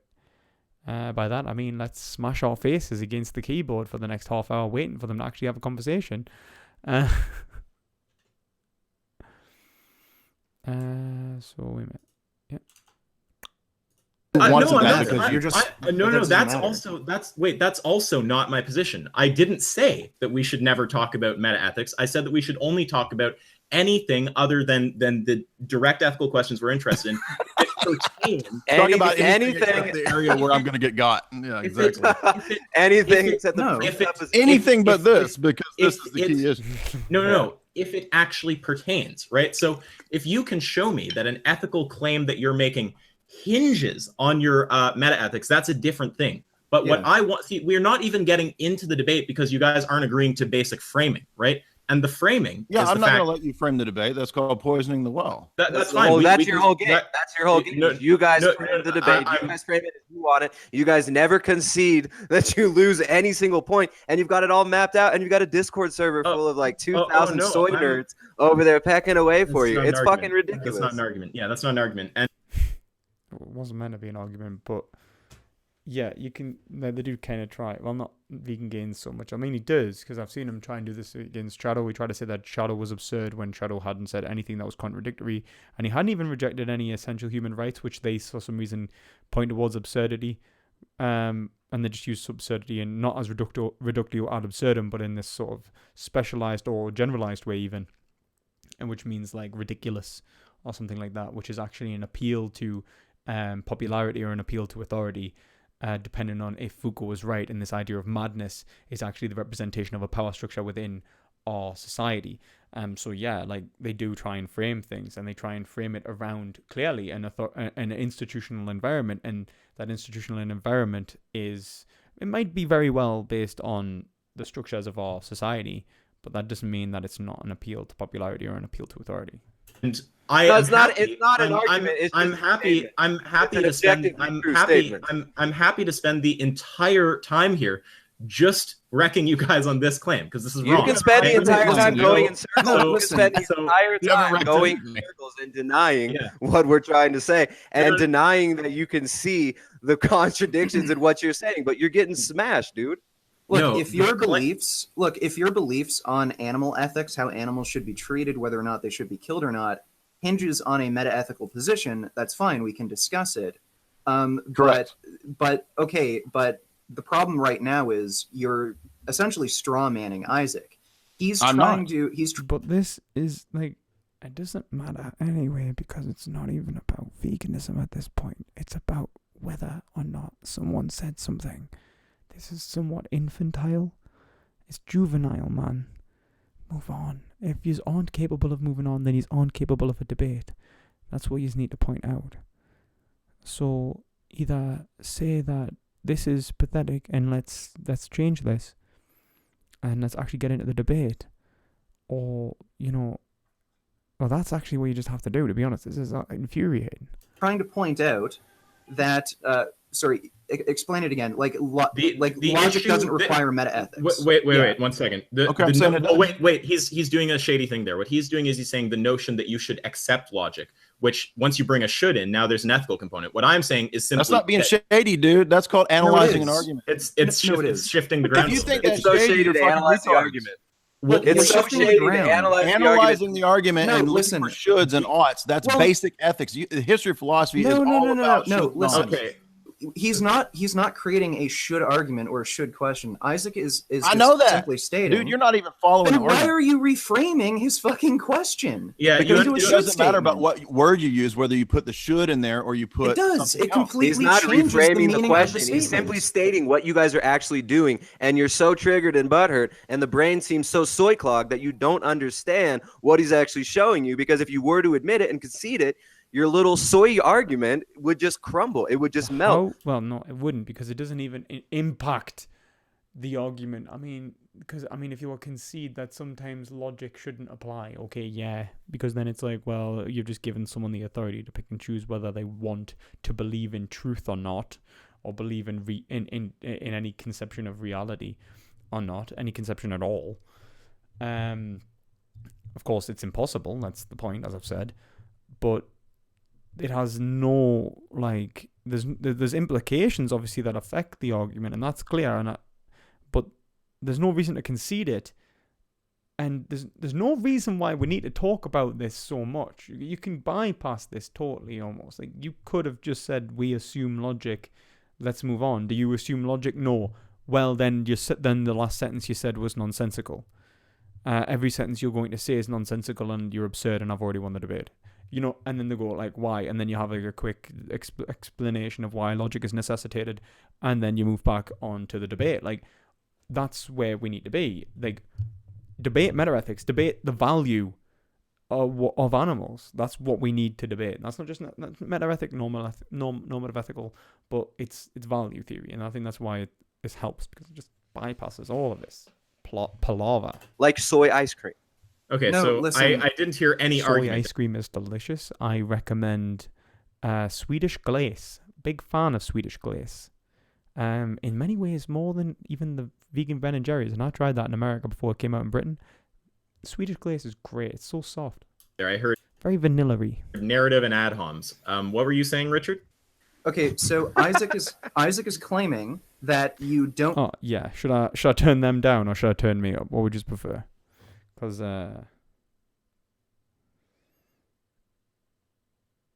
if the volume isn't ideal because I know that they go like, they go up and down, you know, because they start yelling and getting infuriated, and then I talk, and sometimes I'll whisper. So yeah, I'll try and turn them down just a tad, because I think someone was saying they were a bit loud before, and I turned them down anyway. So Need Is so that better, logic. guys? It's Let logic me be- itself does let me- not require let- meta let me- We've ethics. established that. We've Wait. established. Let me be clear about my claim. My claim is that the question of whether your normative ethics are logically consistent, Right. that does not hinge on your meta ethics. And we don't logic. agree with that. Okay, so we don't agree on that point. So we're going to hash it out, right? Right. So the question of whether, given logic, the statement P and not P is a contradiction, that's not a question of meta ethics. It's not a meta. Okay, but look, assertion. It's not a question of meta ethics. Okay, It's a question of whether it's you. not because they're hashing it out. Remember, they're hashing this out.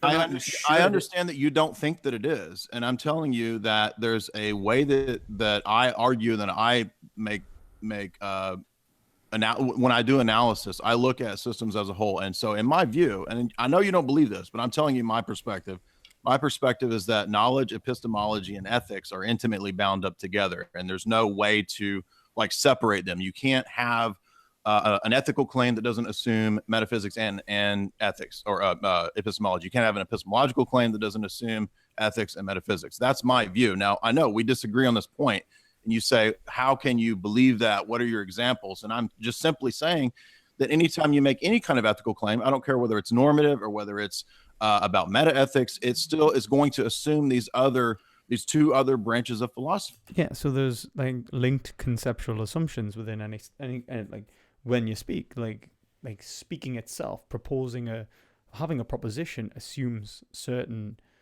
metaphysical criteria, epistemological criteria. You know, like arguments assume that there is a right answer. They assume that that logic is functioning and that it should be used.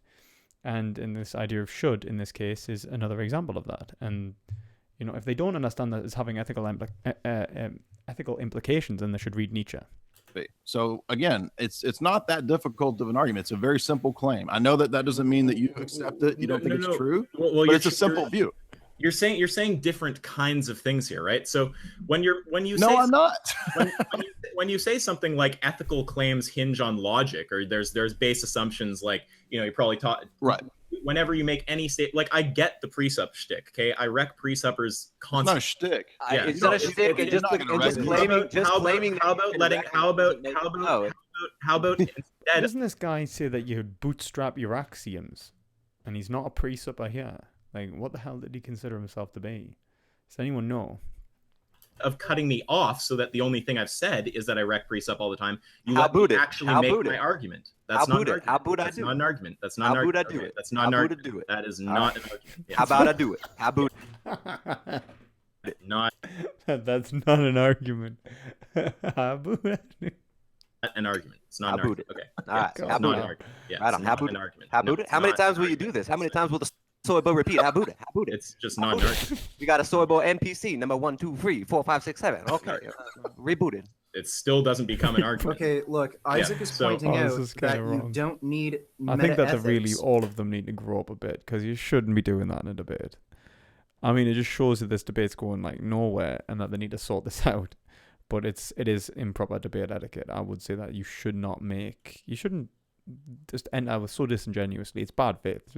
It's lacks sincerity. A good way to approach conversations, I think, is if you use Habermas's rules of communication, essentially, like it's quite useful, like whether his argument's right or not. I think that some of these rules, like, you know, you should approach an argument with sincerity. You should approach a position with sincerity. That is incredibly useful. I think it's like rule 101: be sincere. Logic does not hinge on meta-ethics, and established when that, when you argue against that, I mean, this actually, if you're interested in that, I think in After Virtue, Alistair McIntyre argues that within all language games, there is the virtue of trust. Because without trust, then we cannot trust each other's sentences as meaning what they are supposed to mean if they are interpreted within the rules of the game, and that the other person is not lying and breaching the rules and, you know, moving the goalposts every time they speak. So that there is always trust implicit within conversation. That point, you're just asking the question, well, should we rely on logic, which is an ethical question.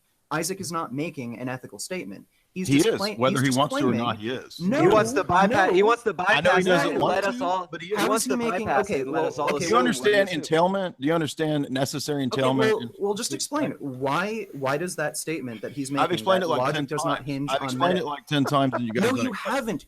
All you've done is strawman his position, essentially. So just explain. You no, just declaring explain. by royal soy decree that it's fucking. That's great. Yeah, soy jokes. Okay. So explain. That was actually quite good. But like, I will say this: Vegan Gains kind of did this to me in some respects. In our debate, he was like, I remember him saying like, I think he said like in my last debate, he was like, your position's circular, and I was like, how is it circular?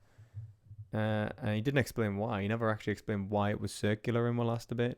And it's just like, you can't make an assertion about me argument that's so, it's just poison in the well. It's disingenuous.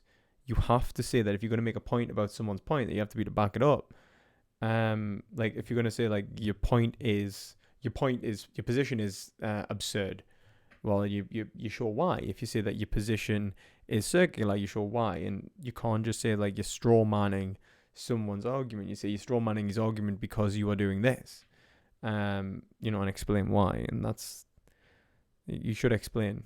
Like, you can't just decree that, like, as he says, you can't just take an authoritative position over the conversation. And you can't frame the debate, because that is poor etiquette. Explain how logic hinges on metaethics. Wait. No, I want the claim. No, I want my claim to be. Claim to be clear. I'm sorry. I want my claim to be clear. My claim is that the consistency of your ethical system does not hinge on metaethics. It hinges on logic. I know, and I'm saying that I don't accept that. Yeah, Whether but we should. And what he's saying is that, okay, it does, like, what he's actually saying is that it does hinge on logic, but logic hinges on whether he should use it or whether it should be applied in any given situation, which makes it an ethical assumption. Follow logic is a completely different question. Yes. Over Yeah, whether so you or want not us to assume that we logic. should. You want us to hinges on assume that we metaethics. should. You want us to assume that we should follow your logic. Okay, no. No. Wait, No, logic, not your logic. wait, Jay. Dude, you guys are atheists. Wait a second. It's a world of naturalistic materialism. Why wait. should we follow this supposed invariant immaterial concept called logic? Why should we? Okay, wait. So explain why he shouldn't, why he has to. That it's necessitated. He has no choice. Jay has That's a completely different state. That's a completely different statement than what Isaac is making. We need to I talk. know it is. I'm asking a different question. Okay, but I'm not letting you shift the Oh my God! Please let it move. topic, right? So what you just said, you said something that is completely incoherent. Okay, you said that the question of Dude, you can't even get your arguments out. What do you mean I'm incoherent? Oh my God! Let him talk. Well, how about you let me spell out the incoherency? You just said that two things. Come on, Jay. are Let the him talk same- for 40 minutes. You just said that two things are the same question. Those two things. Like, you know what I mean? Like, at least ask yourself, a layman, and he hasn't been philosophically trained. But Jay has done philosophy. He knows better than this, guys. He knows better, and that's shameful. Should you be logical, and does the consistency of your ethical system hinge on something other than logic? Those are just simply not the same question, and no logician will tell you those are the same question. It's a false statement, Jay. Okay, two questions can be asked about the same topic that relate to the same issue. Okay, so it doesn't mean that if they relate, doesn't make it the same okay, thing. so Jay has now put multiple claims on the table that he hasn't retracted. He claimed that I rephrased. He provided no evidence, and now he has backed off. Now he has backed off. He's backed off the claim that these are the same question, and now they're just related questions. No. So will you acknowledge? Wait, will you acknowledge Nice that framing. you back? Way to will frame you it again, acknowledge? bro. Will No. you acknowledge? I'm not will you acknowledging acknowledge- anything because Framing. Wait. Will you acknowledge that you just shifted from a claim that the statements are the same to a claim that they It's relate? like watching a lawyer. You know what I mean? It's like, this is so. You know who he reminds us of? Like, ask yourself in this debate is like Callices in Gregorgias. Like, actually, you know what? Gregorgias is in this book, and I'll read this statement, and you tell me, like, if you can, like, where is it?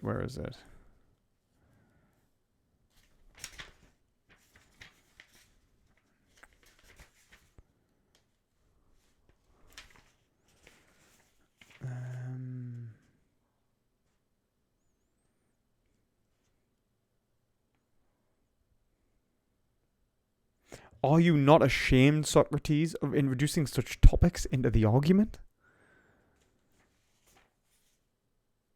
And then later says, he basically starts going saying basically how Socrates is shameful, and that's because he's an orator, right? He has a way of he speaks to a crowd. And this is the idea of argument as performance, okay? Argument as performance lets us see that this is argument as war and argument as performance. This idea that he's performing to a crowd, that he has to be seen to be the victor, that is that is inherent within all of his arguments, right? It's this idea of the ask yourself, vegan gains. And I think J. Dyer and Primal Edge Health, they've went into this with no sincerity, no genuine consideration for the truth, but rather are inducing the conclusion in the first place. So the argument is next to pointless, because the conclusion is then being proven by their arguments rather than the conclusion flowing from the argumentation presented within the debate, which it should. And it shouldn't be presented to the viewer here is the conclusion. It should be allowed to be interpreted by the viewer themselves and allow the viewer to make their own decision. If you don't, then you are using power to manipulate the individual. You are telling them how they should understand it, and that's what poisoning. And I think that's clear on all sides here. There is no sincerity, but I do see Callices, I think that's how you say his name, in Ask Yourself and how he debates. It's as if he's orating, if he's speaking to a crowd that he's wishing to impress. And I think that's his following for the most part. Not all of his following. I do understand that there are individuals who watch Ask Yourself and appreciate some of his argumentation, but think his behavior is unjustified. But those people who don't think his behavior is unjustified, I think usually, hang on every word he says. So they wait for Ask Yourself to explain how they should feel, and then they clap. It's like the hold up a sign, clap now, applause. And what are you supposed to do about that? That's not how a debate should be. Please. No, you Okay. you can so you're ask. just not going to be honest. You don't even let him get two That's words ad in. hominem, dude. That's ad hominem. I've First tried of all, straw man, bro. Straw man, ad hom, bro. First of all, you can ask a question about something, a proposition, a belief, whatever, in different ways, and it be essentially the same question. So just because I ask a question about ethics or a question about metaphysics, I'll tell you what, guys, I'll let this go until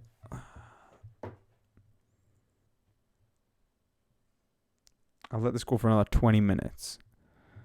And then I'll take questions, and then I might maybe even skip it to when it's Vegan Gains and Tristan have a quick point there, because I know that J. Dyer leaves, and then Ask Yourself just starts talking on the phone or something. So I'll let it play for 20 more minutes, and then I'll call this part of the debate concluded, because really that's what it is. I'm ultimately relating it back to the fact that I believe that all three of these realms are absolutely interconnected and you can't divide them. If I talk about something distinct from something else, that doesn't mean it's a different claim. It doesn't mean that it's completely unrelated. It might be. I'm asking you, I'm trying to convey to you that knowledge, epistemology, and ethics are all interconnected. And anytime you make a claim about any one of them, you're assuming the other two. I know you don't believe that, but do you understand what I'm saying? The problem is you haven't actually provided a valid example for that. I've given you multiple simple examples. No, you haven't. Wait, You've wait a created second. a completely. Wait. You haven't. No. Look, Wait, Richard, you're falling into his thing a little bit. it's not a trap, dude.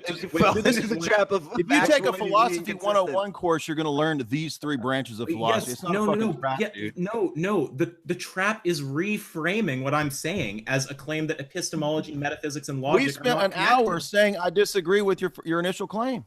Why can't you just accept that? No, the I initial like how claim it that I feels just like an hour. It's 36 minutes, but he's like, it's like we have spent an hour, and it hasn't been an hour yet, but I know why you think it has. disagreed with, that metaphysics, logic, and epistemology are connected. Are you going to claim that? You are hashing over nonsense. You are picking out This is how they do it, though. This is how they do every debate. This is why you can't They get have a anywhere. whole Th- they have a wait, whole me and team. Tristan They have the desperately same- want everybody to take them seriously, but they don't even take their own position seriously enough to be consistent within Okay, it. you It's know so what? ridiculous. It's You know what so I think would- absurd. Okay, you know what I think would be good, right? He there did frame the debate as well. He's like, how ridiculous, the soy's clogging your brain, blah, blah, blah. And it's like, you can't do this. You are either committing ad hominem or you're well poisoning. It's wrong. You shouldn't do it. You are essentially acting like a politician or a lawyer, with no consideration for the truth. And ironically, I think quite ironically, everyone here is acting as a sophist, seeking to win the argument, to show a contradiction for the sake of winning rather than the pursuit of truth. That is the difference between a sophist and a philosopher. A philosopher enters an argument and shows a contradiction to build and reach truth, which is why in any of the in the classical readings, Plato, like Socrates, he doesn't talk to the sophists, for example, to reach a contradiction, because he does the same technique. They all use the same technique, like in the Socratic method. Like that actually derived from sophism, and before that, it derives from a group of scientific, like pre-scientific like group. I can't remember what they're called, but that led to sophism, which used this idea of contradiction, and then to Socrates and philosophy. And the point is that when a sophist argues, they are doing it to seek power and approval and glory. They are doing it to better their position. Like, for example, in Gorgias, the orators do it to achieve authority within the scenario, which is why in Gorgias, Plato's like, well, what are you speaking about? What are you teaching people to speak about? What is excellence? What can they be good at? And they're like, they can be good in general. And what they are talking about is placing their own interests above the interests of other individuals. And I would like to say that's irrational, and that they are just trying to seek their own ends, and that they are doing it in the worst way possible. And that's why they end up rejecting logic, because they are rejecting the foundations of themselves, which are within a community sphere. Like they're in a language game, and they often to adopt variations of language games depending upon the community in which they enter, because the sophists travel. So they'll go from Sparta to Greece, like Sparta, Athens, so on. And so they would reject different, they would apply different rules and different conceptions of excellence, and which is why they can be shown to be in contradiction so quickly a lot of the time, because sometimes they accept positions about excellence which contradict their approach in the first place, because sometimes excellence will be objective. Okay, that's kind of like in I think in Protagoras is kind of getting at that. Wisdom can't be subjective in this respect.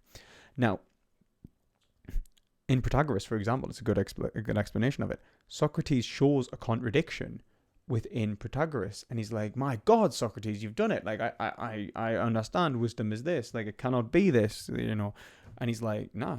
He's like, "This isn't where the conversation ends." He's like, "There's no way." He's like, "You've brought up too many strong arguments for this conversation to be fulfilled, because there's a lot of plot holes." He's like, "Yeah, your argument hasn't worked so far, but let's switch positions. Let me argue your point, and I will argue, and you argue mine." So they swap positions, and then Socrates does it again, and Protagoras is like, "I don't understand, Socrates," and he's like, "Neither do I." And he kind of walks out. It's the idea like, what is wisdom? No one knows. Like, kind of like, I don't know what it is, but it means you can't claim to know what it is. You can't claim to know what excellence is, and that's what Socrates was trying to show.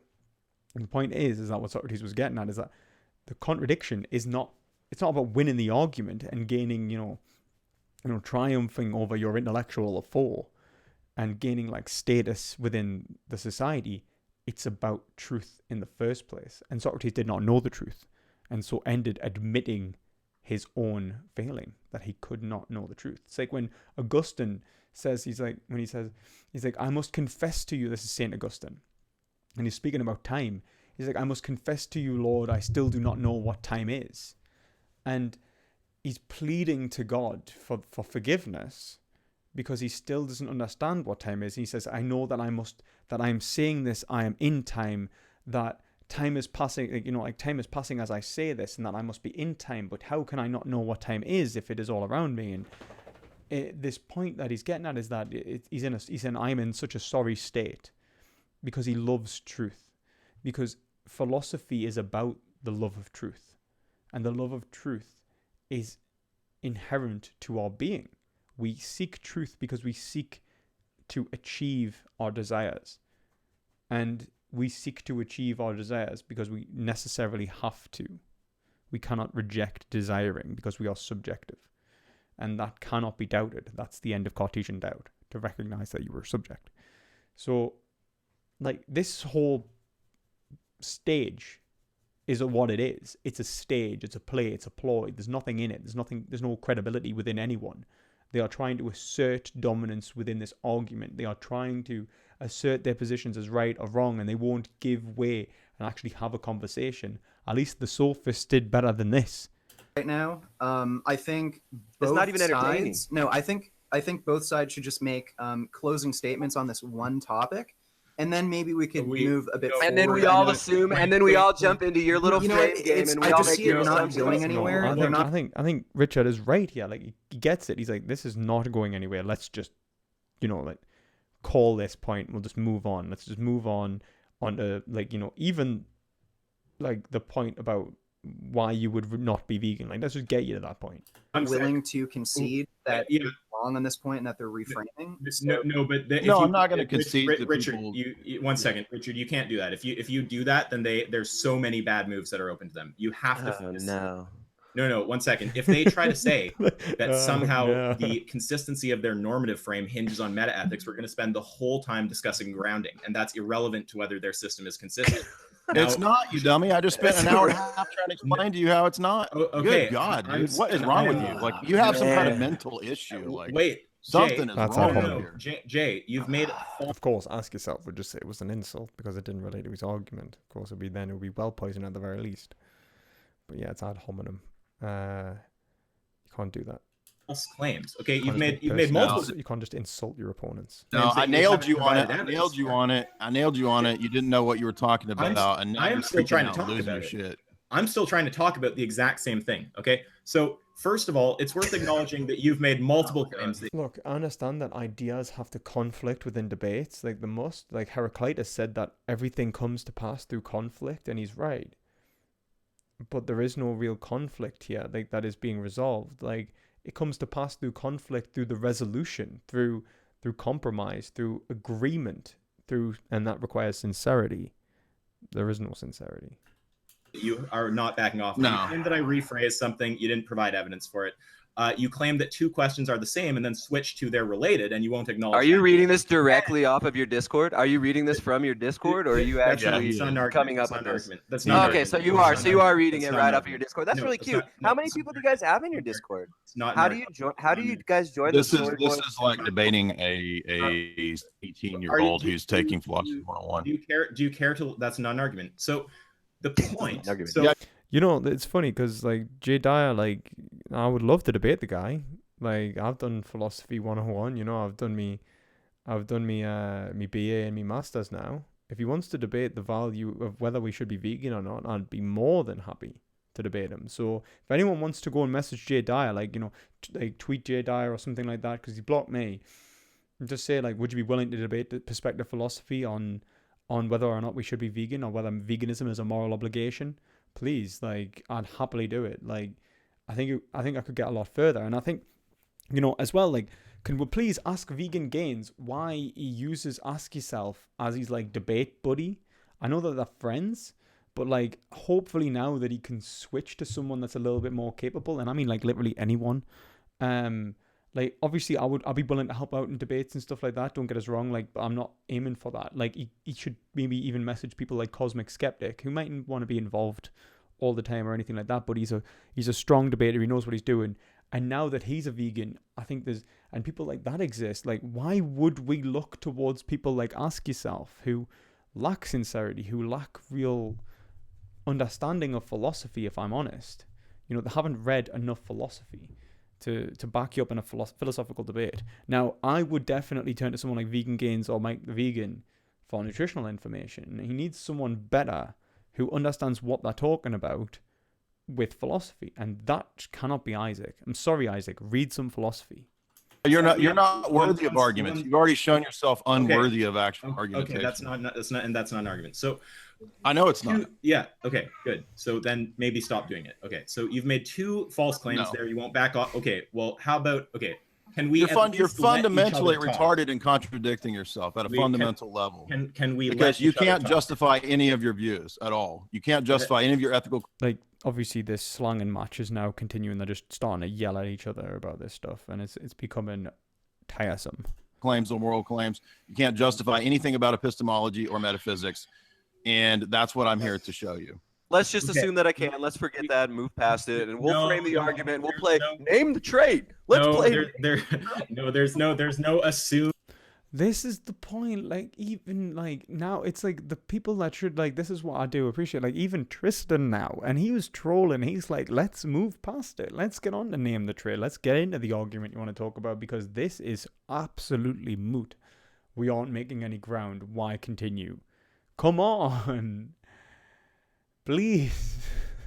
And forget about it. You're not getting off of it. I'm not getting away from anything. You're not going to... Wait, you opened this debate with a claim, and I have been trying to force concession on the same claim. Why are you trying to force concession like this? Like, if it's not going anywhere, move on. Just be like, okay, let the audience make their own mind up. Why do you need to force concession? Like, someone go, I am wrong. Or admit that I am right. You know, that it's twisted. It shouldn't be happening. For this entire time, nobody's going to. You want to hinge your whole. You want to hinge your whole position on presupposed metaphysical claims. No, I'm not. I don't have to presuppose anything for me. You do. Presupposing logic. That's the point of debate. You do. He is presupposing logic. We all presuppose logic. It has to be. It's necessitated. Accept that and move on. Let's get into it, man. Like, you cannot reject. You cannot reject logic. You'd be rejecting all epistemology and all the metaphysical grounding for any position you could possibly hold, including a religious one about God. So please move on. Yes, I understand that in order for me to make claims about logic, I have to presuppose something. But the point... That's what I want to debate. No, okay.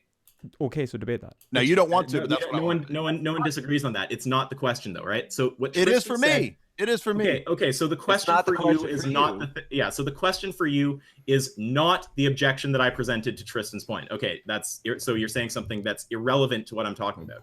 What Tristan said at the very start of the debate, he tried to say that I pointed out that the consistency of his normative system does not hinge on his meta-ethic.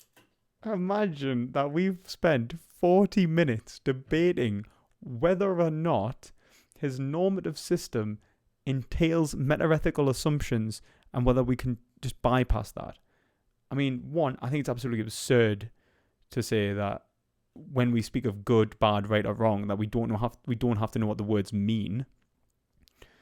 And second, I think that it's what's even worse is that we're not even speaking about that point.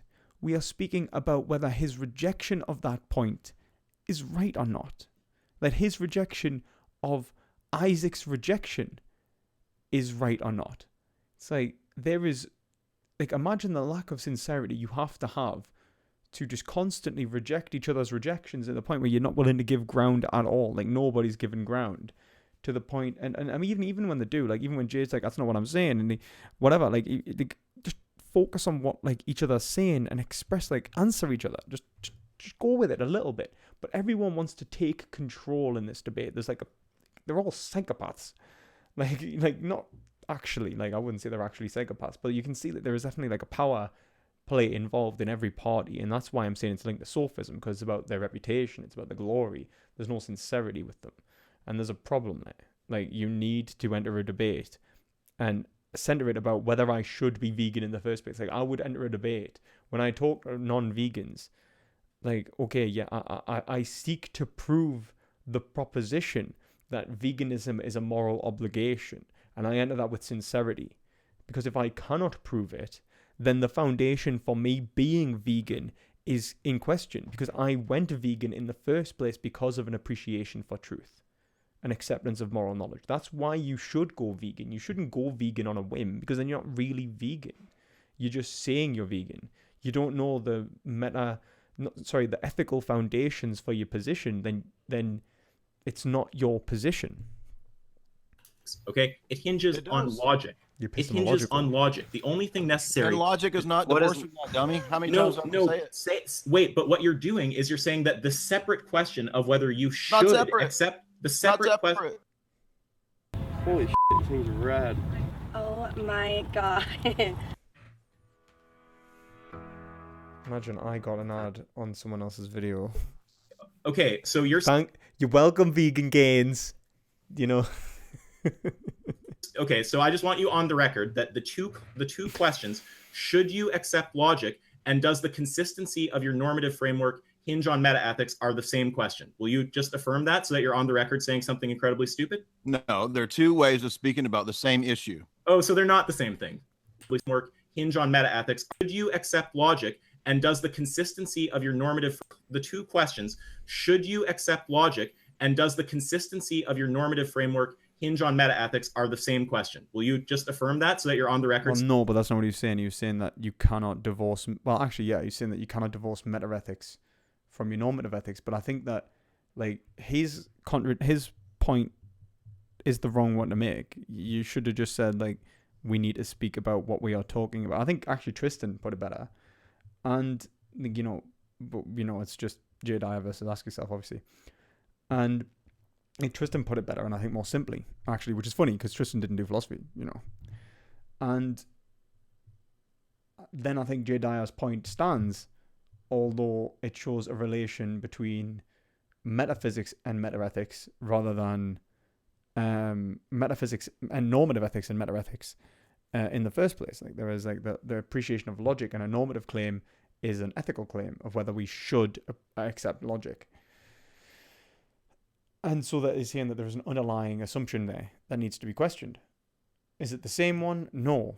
But who cares, right? Like it doesn't matter. Like, why does it matter so much whether they're the same? It's just so frustrating. Like, this is so frustrating. Saying something incredibly stupid? Why am I doing this again? Like, I thought this would be a fun video. I hope you all aren't gouging your eyes out right now, because I'm really sorry.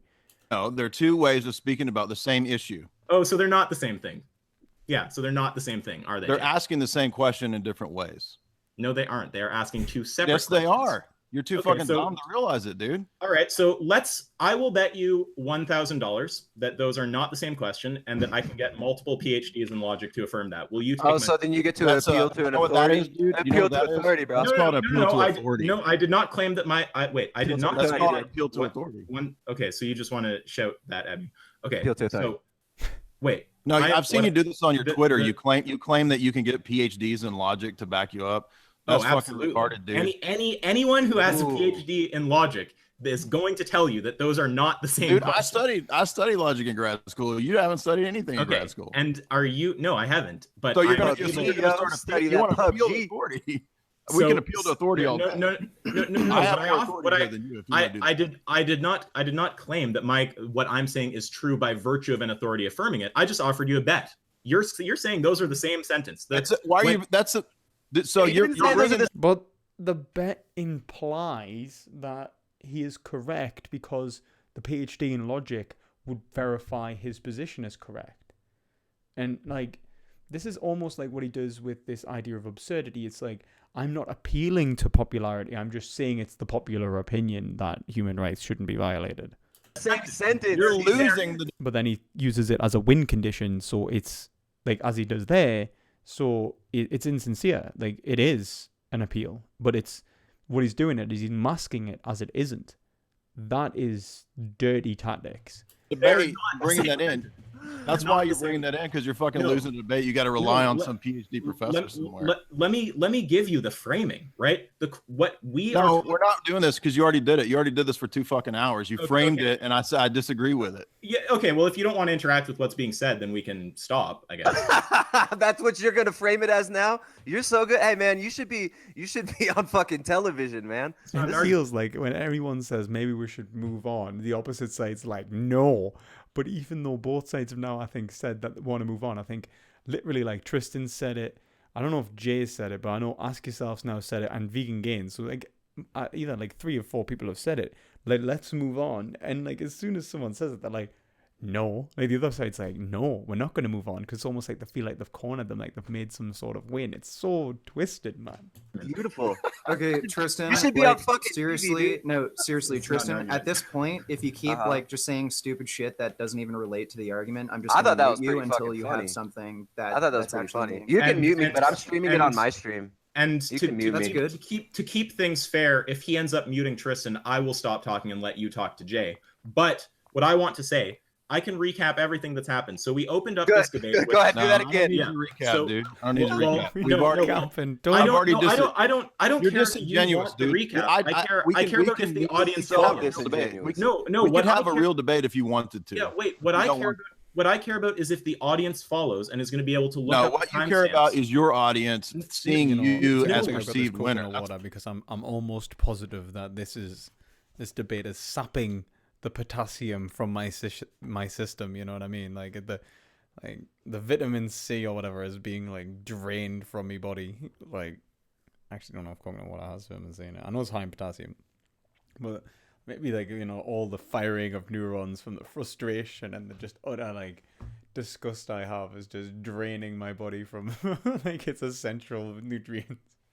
I'm gonna have a heart attack. That's all you No, care about. You're no, not that's interested in just what an it's add-on. Exactly. That's It's just not an about add-on. real That's debate. just It's an about add-on. framing, and it's That's about just how an you're add-on. It's perceived. about framing It's the a narrative. game. That's why you started That's out just an poisoning the add-on. well. Game. That's just an add-on. Okay. It's a game. No, what I want when I say that I'll recap, the reason that I Someone just said, is it okay to appeal to an authority if they are experts, right? Don't we trust doctors when it comes to medicine? We trust the evidence which the doctors refer to when it comes to scientific consensus. And this is the whole point of like techne and the Greeks. They appreciated that they had knowledge that other people didn't. It's not an appreciation of the individual and their authority, but rather an appreciation of what justifies their authority in the first place. So with the PhD in logic, we would still expect an argument. You know, we wouldn't expect them to just come and go, yes, ask yourself is right, goodbye.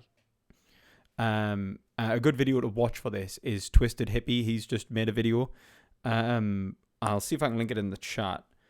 He's just made a video on scientific consensus. Really good video. will do that is because I would like it to be on the record exactly what's been said, and for people to be able to cross-check that with timestamps and affirm. How that fucking I'm dumb are correct. you? It's being recorded. It's on the Dude, record. You don't have to recap dude, it. nobody's You can taking rewind that- it. nobody's How many taking times do you want to that reframe it and serious. recap it? No. There's no. Nobody's reframe. taking you that Okay, serious to so- timestamp so- shit except your opinion.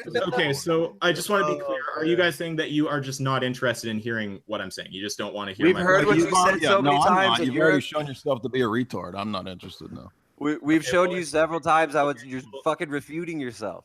Okay. Well then, I mean, I don't know what else to say. I've talked more than Richard. I'll let Richard talk. If you don't want to hear, wait. I'd like to close off what I've said before passing it to Richard. I'm sure you So would. what- I'm sure you Sure, Yeah. close it off one more Why time. don't- Long why as you don't can. you- okay, Long as you look, can. listen, I listen. really look, would look, like- everyone, yeah. everyone, quiet. Why don't we let Isaac close off what he said? If you guys want to close off what you said, you can, and then how about we just kind of move forward from there? Thank you, Richard, for the civility. I appreciate that. Like, you know, do you remember when Richard was really angry back in the day? He's come a long way, man. Yeah, Move I just want forward to into what? Move forward to what? I just want to state, though, you're welcome to move forward with them. I won't be moving forward if we can't get agreement on the basics, because the further stuff we're going to talk about will hinge on this. But I will What do you make. want us to agree with, Isaac? You know what? Okay. They're, So what they're do you not want us to going to agree with? concede. They're not going to concede on any position. So, Yeah. like, literally, unless you want this debate to, like, literally be a circle where you just keep straw manning you, essentially. I think you should just move Well, on. I just want to clarify exactly what's said here. All right. So the Yeah, debate sure. opened up with Tristan suggesting that in some way.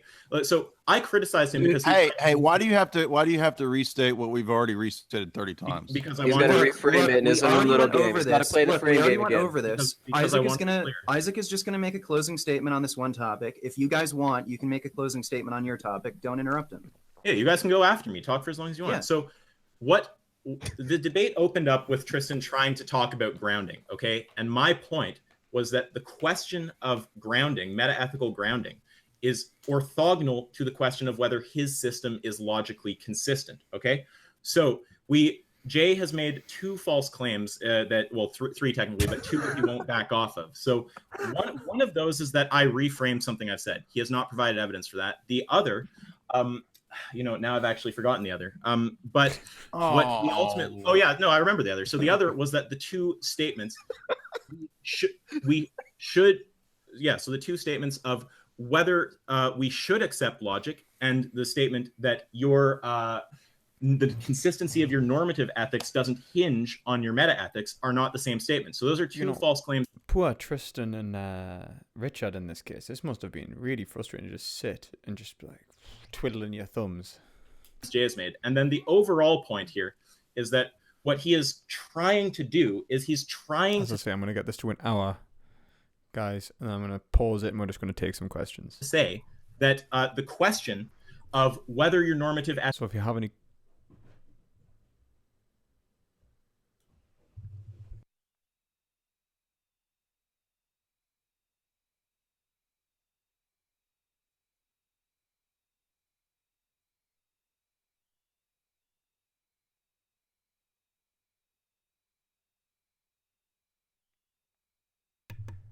Sorry, me dog. Ethics are logic. Doing something there, but yeah, like twiddling their thumbs, you know. And but you know, I think congrats to Richard. I think Richard held the best position in this debate. Like when it comes to etiquette, he has been the most civil. Logically consistent somehow hinges on meta ethics, and the way he does that is by saying logic. The question of whether you should accept logic is a meta ethical question. But I have not made statements about whether you should accept logic. What I have said is that, given logic, you can say that any statement of the form P and not P is a logical contradiction. So all that's required there is logic. We've already established that within the first minute. I realized what you were saying when you started this bullshit. And I said that I'm saying that claim assumes that you should accept the logical system. You don't want it to be that. No, it... Yeah, it is.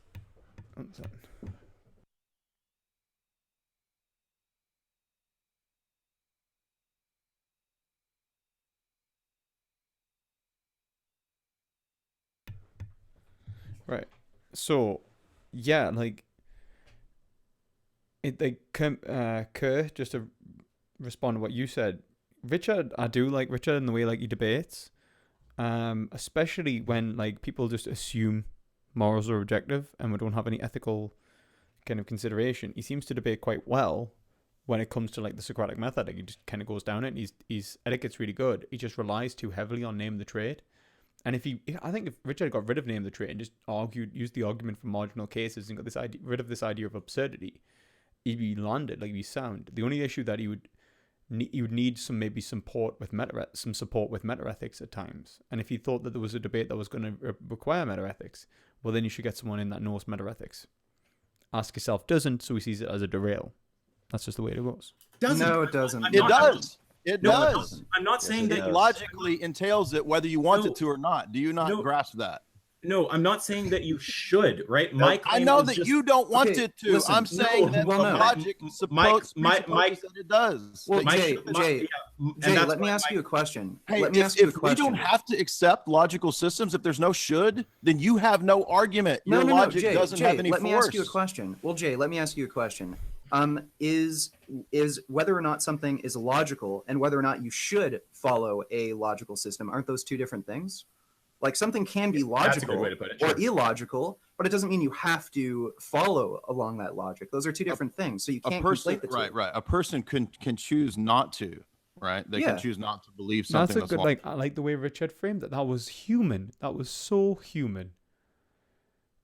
That was good. I like that. Like, just because it's logical doesn't mean that you have to follow it.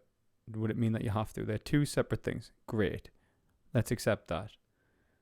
Now, that obviously, like, what Ask Yourself was saying, like, that you have to assume it in the first place. That's like the point. Like, you're saying you have to. It's almost like it's implicit that if you have assumed it. But it's like, well, he's saying, like, no, I haven't assumed it, or I will not in certain circumstances, which is why they've had this back and forth, and that's clear. Like, so it's a nice way of trying to like center the debate again, but it's not gonna help. Logical, right? But that's different from the question of whether logic itself carries the force of that you're supposed to accept it, right? Okay, Yes, so you it is, but understand we're my not making position. we're Wait, not one making that second. position right now. Okay, that was- you agree hold that on, was hold his on. That was him position. affirming my if that's position your right there. if that's your position, then your logic has no force, and I don't have to accept any of it. No. Wait, my claim is that the question of whether the thing that we're You're talking just about here is restating the claim we already know about, dude. Yeah, no, but you're trying to You talk have around the to claim. you have to You're- argue you're- that your Yeah. logical claims have force. No, the question of whether a claim is logically consistent is not the same as a claim about whether we should accept logic. Yeah, I exactly. know, All of that. and I'm saying Okay. that meta logic and meta ethics is asking the question about whether we should accept those Okay, logical claims. well, wait. right? Now that you're accepting that, we might be able to get somewhere here, right? So But you you're, understand. dude, if you're entering into a debate, then you're assuming that It's like, have you accepted what we've spoke about for the last hour? Both sides finally say yes. Good. Now we can actually get into the debate. 48 minutes later. everybody's going to accept your argument and should Yeah, accept your that's argument. a That's shady the move. point. That's That's super how shady. debates work, dude. No, How is that okay. shady? How is that shady? Explain how that's It's not shady. That's the fucking point. Let Isaac. It's shady because you're trying to shift my claim into a should claim. I'm Just by showing virtue you of the fact It point. is that a I'm in should debate. claim. It is a should No, claim it at the very isn't. No, it beginning. isn't. You You can't want to conflate the word it? two. You think If you can we play don't have What word he's it? saying is like, it's not a should claim because he's saying like, if you accept rather than you accept. So he's like saying like, I'm not forcing you to accept logic, but if you do accept logic, then, blah, blah. Now, what he's saying is like, okay, I understand, but I don't have to accept logic. And if I don't have to accept logic, then I don't have to listen to anything you're going to say. So how are you going to convince us that I should accept logic? And it's almost like, he's realized he's like accepted the fact that I do not have to. It's like, don't get me wrong, I've explained numerous times now, logic is necessitated within this debate. But within life, you cannot reject logic. You just cannot. It does not work. But more so, like what we need to remember is that in like reference to this debate, it's like, okay, I understand that logic in this scenario.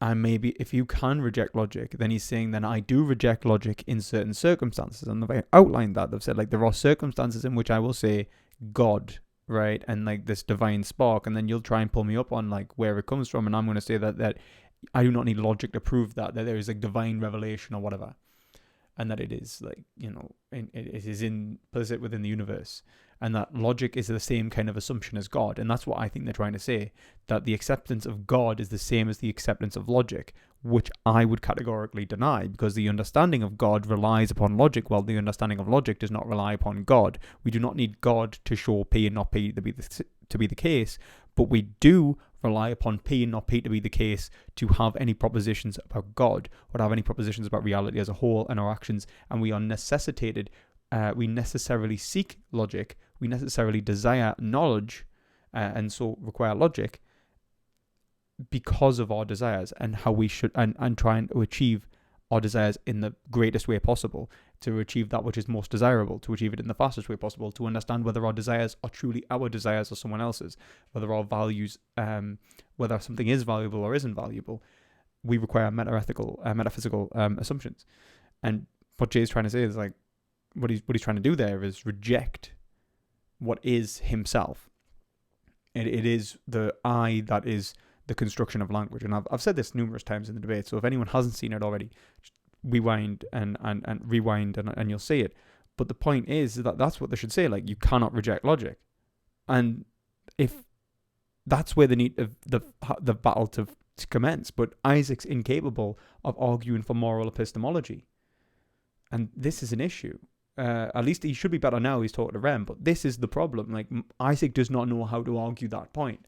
It's not like he doesn't see it. I just don't believe that he doesn't see it. Or he's just stuck in this idea of like, I must get them to concede X point. Accept logic, there's no debate. Hey, Look, Tristan, these are two different sets of arguments. Whether something is They logical relate. or not, and It whether doesn't we matter if they're should different, follow because you logic, those are debating two assumes different it. things. Those are two different things. So I think we agree here. So I Isaac, don't have to accept your arguments. Well, we can go But on you from can have there. a perfectly beautiful logical system that I don't have to accept. That is fucking retarded. Okay. Well, no, it's not. it's like Something no, can be it is. perfectly logical, and you wanna- don't you want wanna to make- follow it for whatever reason. Okay, wanna base wait. the whole- The That's wait. because you have to follow logic. You have to. It's a should. You have to. The way that you tried to force the point that the consistency of your ethical system is a question of meta-ethics was by saying that I am making a claim that you should accept logic. Well, the thing is, if you're making an ethical claim, then you're saying you should accept logic because you're saying you should accept the conclusion because you are implying an ought. Like, this is the point. This is why you should read Nietzsche. Read Nietzsche, Isaac. Like, understand that if you are an epistemic anti-realist, you are rejecting ought claims, and that includes logic itself, which is why, Nietzsche went insane. That is not the claim that I've made. You're the assuming claim that the claim that I have made is Guess what, dummy? If you don't assume that, if you don't You see, that kind of behavior is vile, isn't it? Just insulting your opponent. expect us to accept your logic, then you don't have an argument. You can't debate. No, Exactly. Debate assumes that you have to accept logic and arguments. No, we can continue debating from there. The topic of contention right now is that you can't conflate something being logical or not, or whether something you should follow that logical correct. system. Yes, exactly. Yeah. So that's And the I'm topic saying of that contention. when From we go there, we can start to when we argue go whether with you your should view- follow logic. When we go with your view, right? You're It's almost like Richard's trying. I appreciate that. confusing the ought of whether or not something has logical force with whether or not people in their own psychological makeup choose to. That's two different questions. Everybody has to follow logic. Everybody has to follow the rules and regimentation of argumentation. Not vegans. That's no. Okay, look. I think you agree with us now, and you're trying to make it seem like you're not agreeing. No. Whether something is logical or not doesn't hinge on meta-ethics. Yes, and it whether, does. whether you should follow logic is a You have meta-ethical to. question. You have to follow logic. And you're telling me that No, no, you don't whether really have is- to, because I can construct a perfect system that's logical, but it doesn't have any binding force behind it. Okay, That okay. undercuts your position. Okay, tell me if you agree They're with just this. totally talking past each other now. Like, it's like there isn't really any fundamental disagreement, but they are just talking past each other. It's like asserting one position, asserting the other position. It's like, do you concede? Well, no. Jay doesn't want to concede that, yeah, actually they are two different points, but he's trying to make a valid point, like a good point to make about the meta-ethical, like, implications of rejecting logic, like the ethical implications of meta-logic, Whether something is logical or not does not hinge on meta-ethics, but whether or not you should follow logic is a meta-ethical question. Right. Is that true? When you believe that something is that logical, true? It's a yes or no question. Is what I just said No, true? it's Do you not. agree with that? No, it's not. Okay, because so you explain. can talk. Listen. You can talk about something in two different ways, and you can talk about something logically entailing something else, and that does not mean that they're not talking about the same topic or related to the same issue, right? So if you say that logical systems have a binding force to them, You see, he's right in saying that. It's like you cannot divorce these fields from each other, and then they're like, okay, but do you acknowledge that they are two separate fields? Yes, I acknowledge that they are two separate fields, but you cannot divorce them from each other, and that's what we are witnessing. It's like, bleh. then that assumes ethics. That's my view. I'm right? not saying that a No, I logical know you system don't has a binding force behind it. I'm You just have to asking say you that. simply. My point is that you no, have I to don't. say that. I don't You do. have to say that. Look, Then you have no argument. Then can we- it's not ethics, because there would be no ought, and if there's no ought, then it cannot. Then there is no point of having an ethical conversation. To say that you should act in this way, you only say that people do act in this way. That it'd be like saying that there is. It's somewhat ridiculous, I think. Let's have no arguments. flesh out this point. Jay, why does his argumentation, and for it to stand, why does he have to accept that and claim that? All debate, all logic, all argumentation assumes that you should accept the truth, the veracity, the flow of the argument. It assumes that you should. Even if you don't want it to, you don't believe that should happen, you're supposed to. That's how logic works. That's how truth works. That's what it means to justify a claim. Everybody should accept this. Everybody should go along with what's true. It's presupposed in debate itself. If you don't believe that, you can't debate. Right. And if you don't Nobody's- believe in nobody's if you don't found believe in if you don't believe in anything outside of the physics, But it's almost like he's kind of realized, like, why would you enter the debate and try and reject logic then? Like, Jay, if you're saying that you have to presuppose logic to enter the debate, and you're saying, like, well, there are certain circumstances in which I would not accept logic. Like, very strange. Unless he's not willing to make that point. But he says, it does say, drive it home, that this is the point in which if you accept this, you lose, because I don't have to accept any of your arguments. Clearly, you do have to accept these arguments because you're in the debate. Physical, you don't believe that there is truth, that there is logic, that there is reason. Correct. That There's there is no such thought. thing as truth. That Okay, there is I- no truth. I think I know where you're both going with this. You're saying God or some supernatural entity. Truth is subjectivity, is what he sounds like he's saying, which is a point made by Nietzsche and Kierkegaard, more elegantly by Kierkegaard. But yeah. Governs Ultimately, logic or okay. Oh, Absolutely. Yes, logos. Absolutely. Okay, so- Logic. okay, So it's So so, in a- dumb to go down that road without clearing this point up. But No. we can do that. You don't want to go down No, the that only road thing because dumb you here know is that you- that's No, what no, no. Okay, dismantles you and your your dumb philosophy position. 101, dude. Because Look. you make metaphysical objective claims, but you claim you're morally subjective. You're Okay, trying to. I understand. Yeah, Okay, Yeah, that's a point. That's why it's epistemic moral realism. And that's why Ask Yourself has realized that he's an epistemic moral realist, and that he was making these claims. But he's not wrong to make them. Ask Yourself's actually totally right in making this claim. Like, in pointing out that we should accept logic. There's nothing wrong with saying that. That is 100% the case. We should accept logic because we cannot do otherwise. look, I understand where you guys are coming from, but we do really have to clarify this position. You're trying to conflate these two statements here. Yes. What we're saying is It's not that conflated. you are conflating it, and I'll explain how you're doing it. We're saying that logic does not have to have any connection should we with get meta. an hour with now? meta- Wait, something can be With logical. truth, logic I know, doesn't need to listen, be listen, connected. trust me. I know you're saying Don't cut me You're off. saying- Logic. Okay, so logic doesn't have to have a metaphysical driving force behind it. Something can be Wait, it logical without Wait. you having to follow along that logic. All right, explain how something can be logical without okay. there being an objective truth that will justify logic Wait. and So make. what they're going to say is that you need God to justify logic, which is not the case because you're looking for sufficient reason to justify logic, which is unnecessary because logic is necessitated. And also, you are still going to rely upon logic to prove the existence of God. You cannot know the existence of God without logic. What they are doing is they are reforming the ontological argument that there must be a non-contingent being which justifies our position. And for that to be the case, you'd not only have to be non-contingent, but you'd have to be omnibenevolent so that he would prevent from in a Cartesian sense, to prevent our logic from being skewed and wrong in the first place. He'd have to make it not the case that we are being tricked by the logical system that we are implementing, or that every time we think, a triangle has three sides, we are not actually having an evil demon scrambling our brains and our thoughts and coming to the conclusions that are wrong. And this is why it's the ontological argument has been beaten many times, and it does not provide sufficient reason for logic in the first place. But without logic, you will not find any justification in your belief systems about God. You couldn't even talk contingently about God. Everything becomes pointless. One second. What Richard is saying is generally right. It's just the framing that you say it with is a little bit weird. So the core point, right? There is a difference between the statements that you should be logical and whether this position is consistent is a question of logic and not a question of meta ethics, right? Should people follow? Should people be consistent? Okay, so you don't want to. The thing is, should people Jay, be consistent? the Should thing people is- be consistent? The thing is, Jay, This is how you're you- trying Should to people conflate be things. consistent? No, I won't answer that because you're shifting the topic. Then you've lost the debate. Your No, whole no, debate, we haven't. your whole debate You tactic lost is the to debate. make us a You don't No, believe people listen, should be consistent. Okay, the whole. No. You should want to hit people your. be consistent?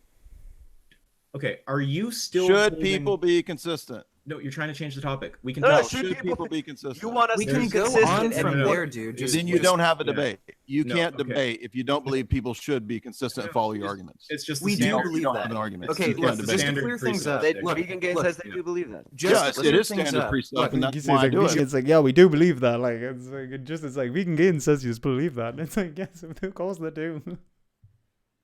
Because you can't answer it.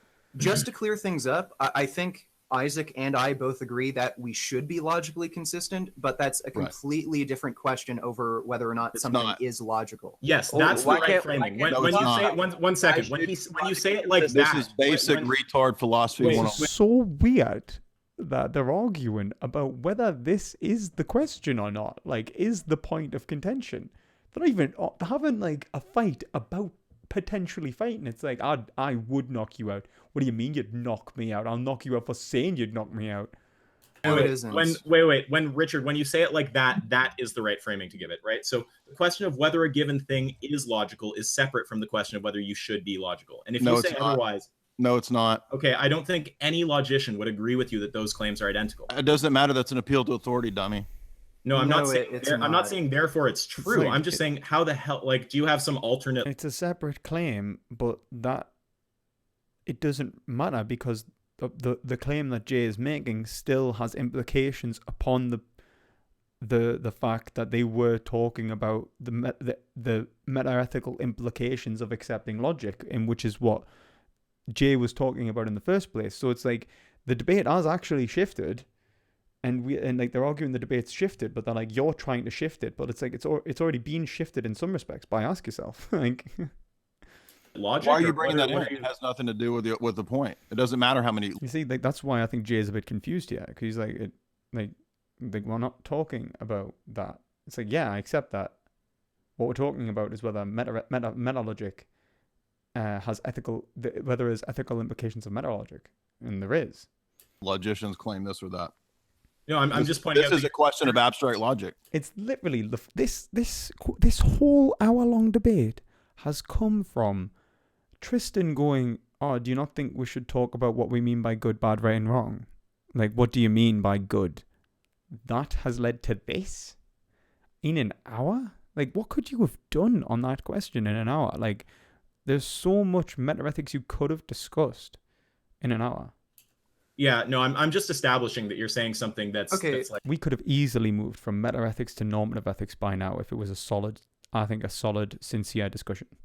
radically. It doesn't matter what different, you think yeah. philosophers say. Okay, It's listen, irrelevant. would you acknowledge that what you're saying is radically divergent from the consensus among logicians? Because logicians because will I not Why come would tell that you- matter? I come from a school of philosophy that's not in line with most of the radical materialist logicians Yeah, out there. just like how You're- veganism is radically out of line with how most people believe we should behave ethically and morally. Okay, But that I'd doesn't mean that we actually- can call them that. We can't claim that. I wouldn't use that as an argument because it's dumb. But Well, you can, though, I Okay, guess. I'd actually like an explanation for why, even in the abstract, you can conflate these two things. That yeah, that's logic. because there's no such thing as purely abstract, and you can read Well, Heidegger yes, about there that. is. No, there's not. Yes, there is. Okay, look. No, there's you not. can't. Look, these are I'm two. loving this, by the way. These This are is two beautiful. complete. This is fucking Whether something is beautiful. logical or not is completely different than whether you should follow. It's almost like what he said there was almost like when Aristotle talks about the underlying conceptualization of the world, like there is always one underlying substance within the world. And I think like Hegel says this best really, where he's like, all there is the self knowing the self. All of the knowledge in which we discuss is in relation to the self knowing the self.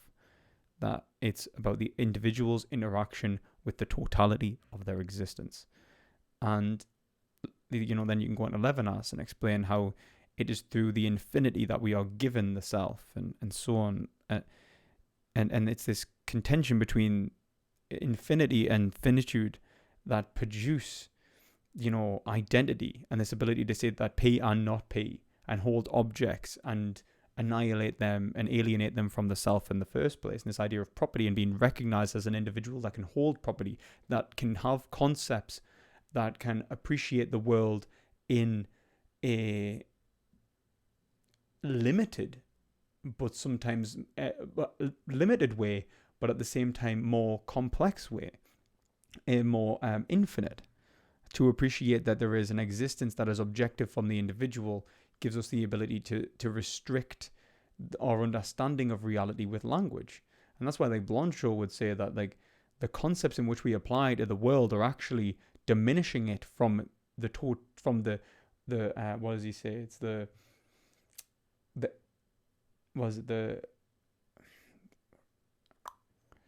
it's not the unending experience, but it's can't think of the right word that he uses. He says that's going to annoy me, but essentially the infinite experience of reality, the that reality itself is not truly experienced in all of its glory, because that would annihilate the individual who can only hold themselves as an object through the application of language, which has restricted our understanding of the world to a logical system, and that by applying logic we've applied identities, and by applying identities we've applied concepts, and by applying concepts we've applied a limited way of thinking.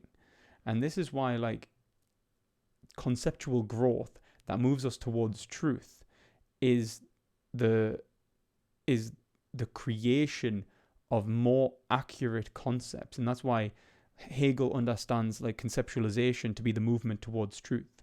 There is only the concept improving through time. Yeah, I just thought I'd throw that in there. It's kind of building upon what Jay said. Obviously. No, it's obviously not the same question, Jay. They're obviously not the same question. I know that they're not the same question. I said they no, now they're not. Do you understand what entail is? Now they're not the same entailment question. is. Wait, are they the same question? Yes or no? Do you understand what entailment Are they is? the same question? Yes or no?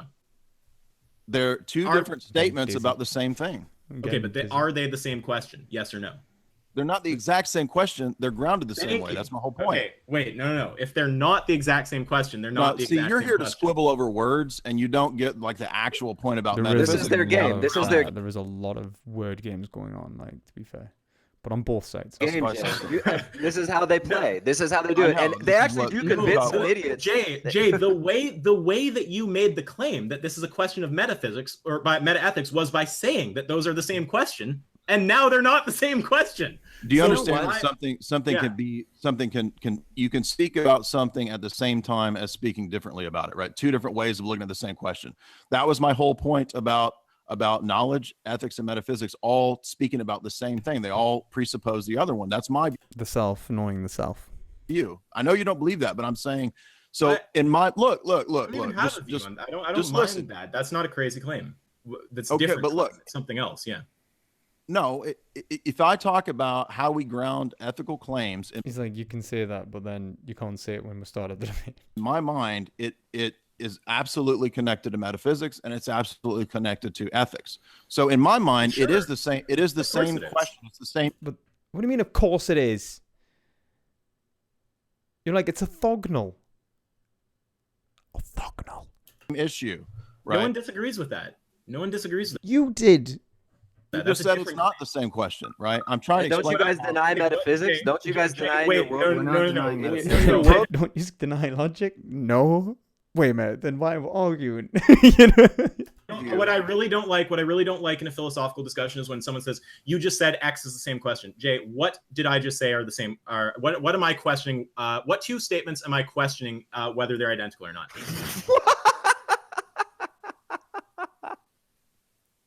Okay, are you serious? Are you kidding me? This is like talking. You're like talking to a woman, dude. This is like arguing with a woman. Is what this is. Okay. We're like a man who identifies as a woman.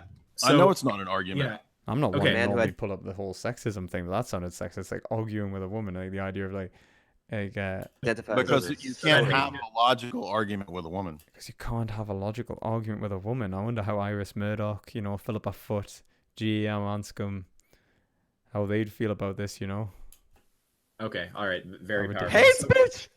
Hate speech. I'm gonna tell my wife she gonna hate you. So no, as you have kind of acknowledged and then backed off of, and then kind of acknowledged and then backed off of. I'm not waffling. And if they're not the same question, I'm not waffling. I'm trying to tell you that there's such a thing as entailment. So something necessarily entails something else. So in my mind, you can talk about ethical claims, and in a sense, when you're talking about them, they're distinct from metaphysics. But when we're talking about how they're grounded, which is what I'm here to debate, they're not distinct. It's all the same question. So it's a very simple explanation I'm giving. Yeah, but the question, do you think that whether your ethical system is logically consistent hinges on metaethics as opposed to logic?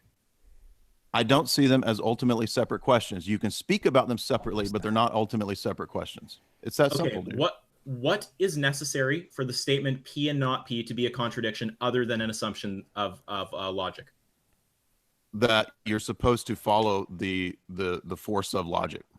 No, the you force don't of the have to. argument. No. You don't have to. You don't. No, that's an error, right? You don't have to No, say. it's not. Wait. You don't have to say that you should be logical in order to say, given that someone is logical. It's sorry, I'm getting a bit lost here.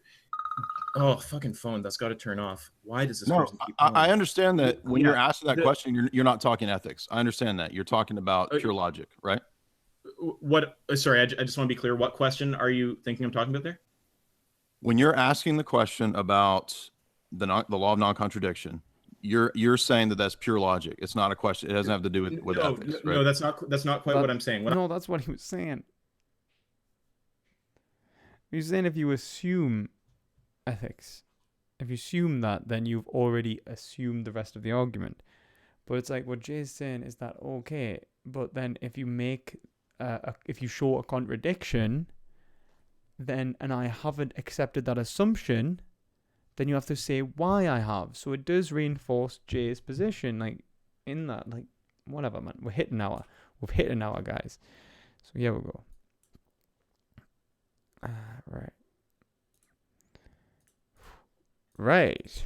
Woo-hoo. How did you feel about that so far? Like, Jesus.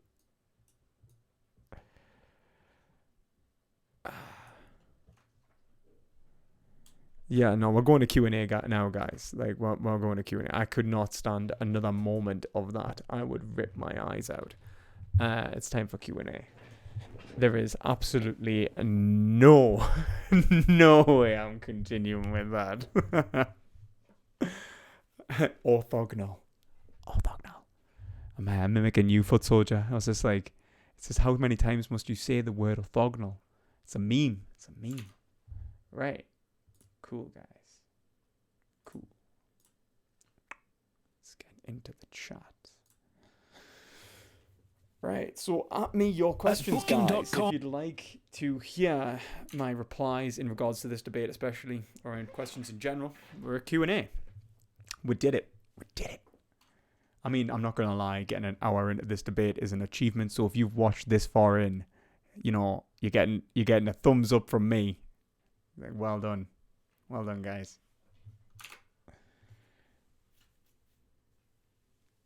Boycott PP unless he shows the fact. Right, let's have a look. Have you ever or plan on debating Shadow Starshine on veganism? You seem to be well acquainted. Why not confront him about the matter? I have debated him, and I would happily debate him again. I would love to debate Shadow again. Me and Shadow have we have beef, man. We have beef. I have no problem with debating Shadow. You know, especially since he defeated Vegan Gains. I would make that claim. I would say that he did. Now, that's just because Vegan Gains can't argue meta-ethics, and the way he uses absurdity is like ridiculous. And because he couldn't argue meta-ethics, he lost the debate on veganism, which just shows the relevancy to meta-ethics to normative ethics. You can't talk about normative ethics, and things being a certain way and definitely being the case, and something being good or bad in relation, unless you understand what good and bad means. And because Vegan Gains assumes an understanding of good and bad and doesn't talk about meta-ethics, at least with most individuals who question it, we're up in this scenario where he doesn't understand that as a subjectivist you cannot be a vegan. You cannot advocate properly for veganism. Because an abolitionist stance, I would argue that you cannot be a vegan, because veganism implies that we must influence another's decision to become vegan, and that is an acceptance of an ideological stance. And that acceptance of an ideological stance is to say that there is a truth of the matter in relation to animal suffering being wrong, and that we should be able to convince individuals through rational argumentation that animal agriculture is unjustified always. And that means that it cannot be subjective, because otherwise there could be a logically consistent subjective position that would hold the opposite. We would have to say that they couldn't, which would be a blatantly false statement if you're a subjectivist. And so what we have to understand is that even the interpretation of the vegan society definition requires like an objective hermeneutics, and I think like a good place to like ground that would maybe like someone like Gadamer. So yeah.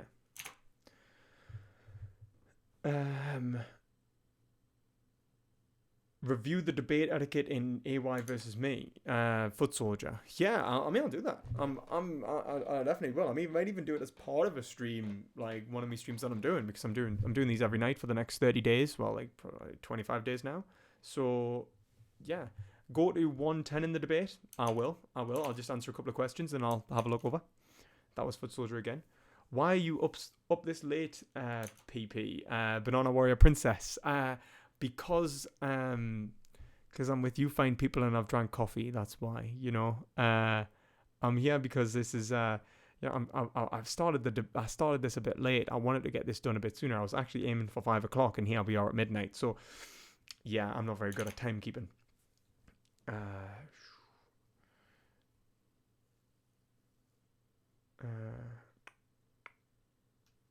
Logic as a spook. Right. Can I scroll up if I have this as a pop-out chat? Yeah, just ask me your questions, guys, because it only lets us go you so can far find back a as well. Like, I do try to go further back. So if you have added me before, let's see if there's... Yeah, that's the top chat. I forgot the live chat. Do I get a little bit further?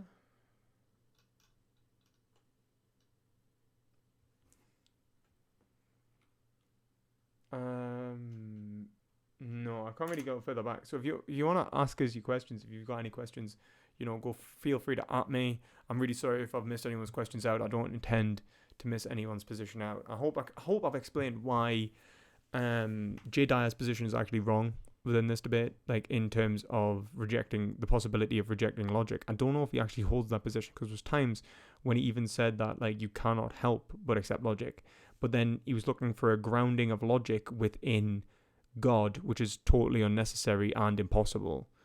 And the knowledge of God depends upon logic, and so we will end up in a circular argument, and that is what the ontological argument is. It's totally circular.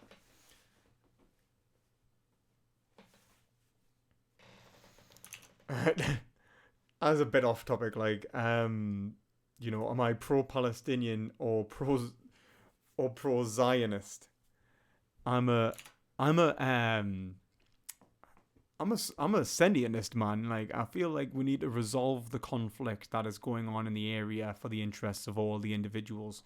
And I feel that at this point in time, it shouldn't be an argument about whose land is whose and who is doing what, but more to do with how can we end the bloodshed? How can we resolve this situation? And you know, obviously, like, Zionist versus pro-Palestinian, it's a very framed position, but the point of the matter is, I do think that there is that we should focus on reaching a diplomatic solution to this endeavor, because I think it is tragic what is going on in the area.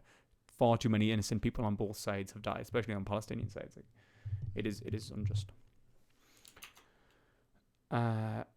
So you want me to go to 110 in that debate? Oof, what are you doing to us, guys? What are you doing to us? You're killing us. I just got free. Let's go.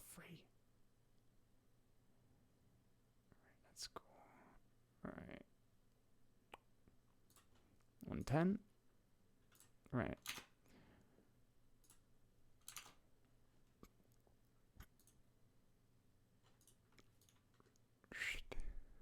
Zoom me down. Whoop.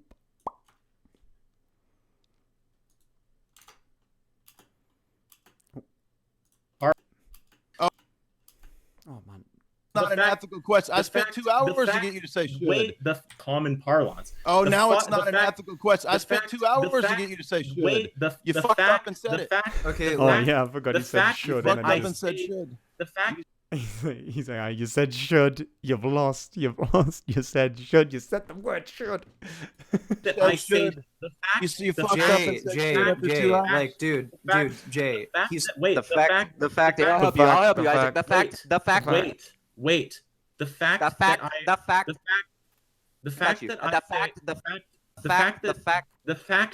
that I say The should, fact- because the fact that the fact. the fact It's like I feel bad for him. It's like watching a like you know like kind of like a process on a computer just jitter and like restart like a stuck disk. It's like, fact, fact. Richard, you the got quick. fact that I say must- should, You must. the fact that But it is wrong. I will say it is wrong for like this kind of behavior to go on in a debate. Like he shouldn't be throwing him off like that. But I mean, it's hit a point when it's not a debate, is it? It's a slanging match. Fingers, Richard. Your fingers are quick. okay, The the fact- fact that I say should. He can unclick the mute. This It guy, doesn't this guy's stick. on fact- the the Matrix. fact- I love you, dude. Wait, It's a Matrix okay, glitch, the, dude. The I fact, love you, Richard. The fact. that the Fact. okay, The fact. The the fact. fact. The Okay, fact. so You're a Matrix Yeah. glitch. Join You're a us. The Matrix fact. glitch. Okay, guys, we're actually Alright, trying look, to listen. done. We're actually Look, trying to progress the argument, I've got and other you just stuff to keep do today. interrupting Got other and stuff. acting Does like he actually children. say it? I want to Okay. see if Could he you actually could you says just it. let him speak The- and just explain his side, and No, then I'm you guys blessed. get to I'm talk. blessed. You Dude, don't actually feel bad for asking yourself there. He just looked broken, didn't he? It was not going well for him. He's been Stop speaking the acting whole like time. I've got other Two-year-olds. stuff to do. All he does Okay. is recap, and he Okay. just lost. You want to the day. recap the whole That's time? great. Yeah. Okay, well, you know what? Basic- According to Anyways, Isaac, thank you, you're guys. This was misrepresenting fun. his position. This was fun. Okay. Thank you, The fact- guys. Okay, the Oh, he's fact that bailing? I say should. Oh, he's gone, cooked into the shadows. You know, in the ask yourself, typical ask yourself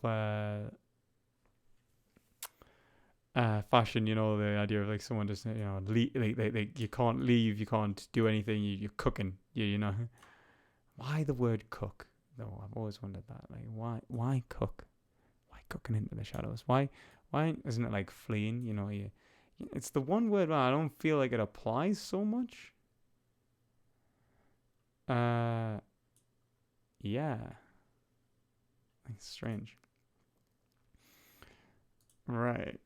Right. Jesus.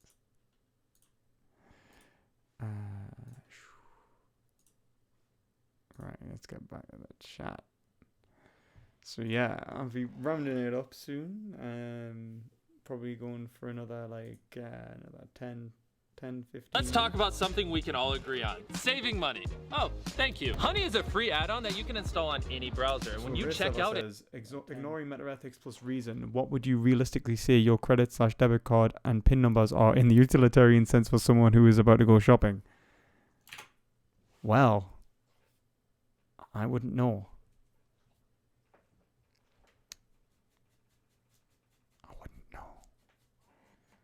Of course, in the utilitarian sense, for someone to go shopping with my debit card, I think I'd be giving them a hell of a lot of debt.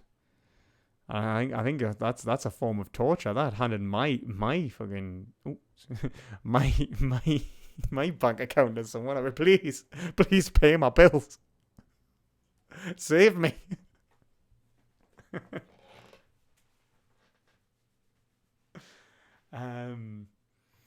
Donald says, it seems AY will debate Stefan Molyneux. Predictions on the outcome. I would debate Molyneux. Yeah, I'd debate him. He did philosophy, doesn't he? I'd debate him. Debate anyone. Have at they. Maybe not Darth Dawkins. I tried having a conversation with him once, and it was like the worst steamroll ever. It was worse. It was worse than Ask Yourself. No one steamrolls like Darth Dawkins. Wow. The fact. But yeah, I mean, predictions on the Stefan Molyneux debate. Well, lack of sincerity on both sides. Ask Yourself will try and go down name the trait, which is useless. And if Stefan has any understanding, he'll show that it's wrong and show why it's wrong. Any understanding of philosophy, he'll start to point out like why it doesn't work, and then they might get into the.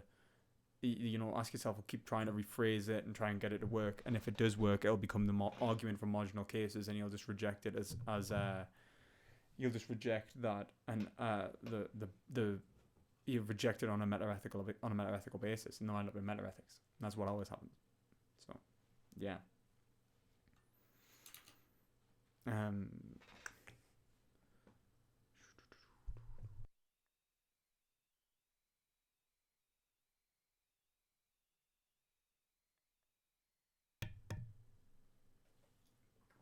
You know, you're right. We didn't put this in modus ponens. Therefore, we are wrong. Magnus. How could we possibly be right if we didn't put it in modus ponens? So yeah, I hope I've explained to you guys like the problem here. Like it's necessitated. Like it's an ethical dimension. There's a meta-ethical dimension to language, to logic, but it's an axiomatic one. You are forced into it. It's tautological. It is true by who you are that you accept logic. Right. End of discussion. Logic is true by the justification that it is logic. It's somewhat disheartening. People don't like that, but it's the position of humanity. If you want to reject it, then you're gonna have to lie down and die. You're gonna have to stop breathing. Yeah. This is the whole point. Like, this is why nihilism's kind of weak, in my opinion. Does veganism help the zebra? Well, yeah. I mean, it would help people stop murdering them if they were vegan, wouldn't it? Like, no one will go and shoot them if they were a vegan. Also helps conservation efforts. So, yeah, it does help the zebra. Like, I remember a while ago, there was these poachers that put arsenic or something into like the water supply and like killed all of these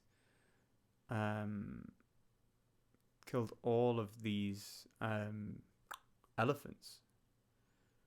Just like, but because they didn't just kill the elephants, like they killed everything like in the area, like anything that drank from the water supply. It was just a way of like en masse murdering these elephants.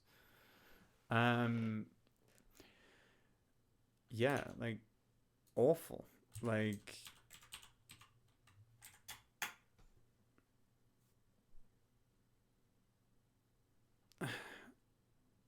yeah, like with nihilism, I would say that it was the rejection of, for the most part, meaningful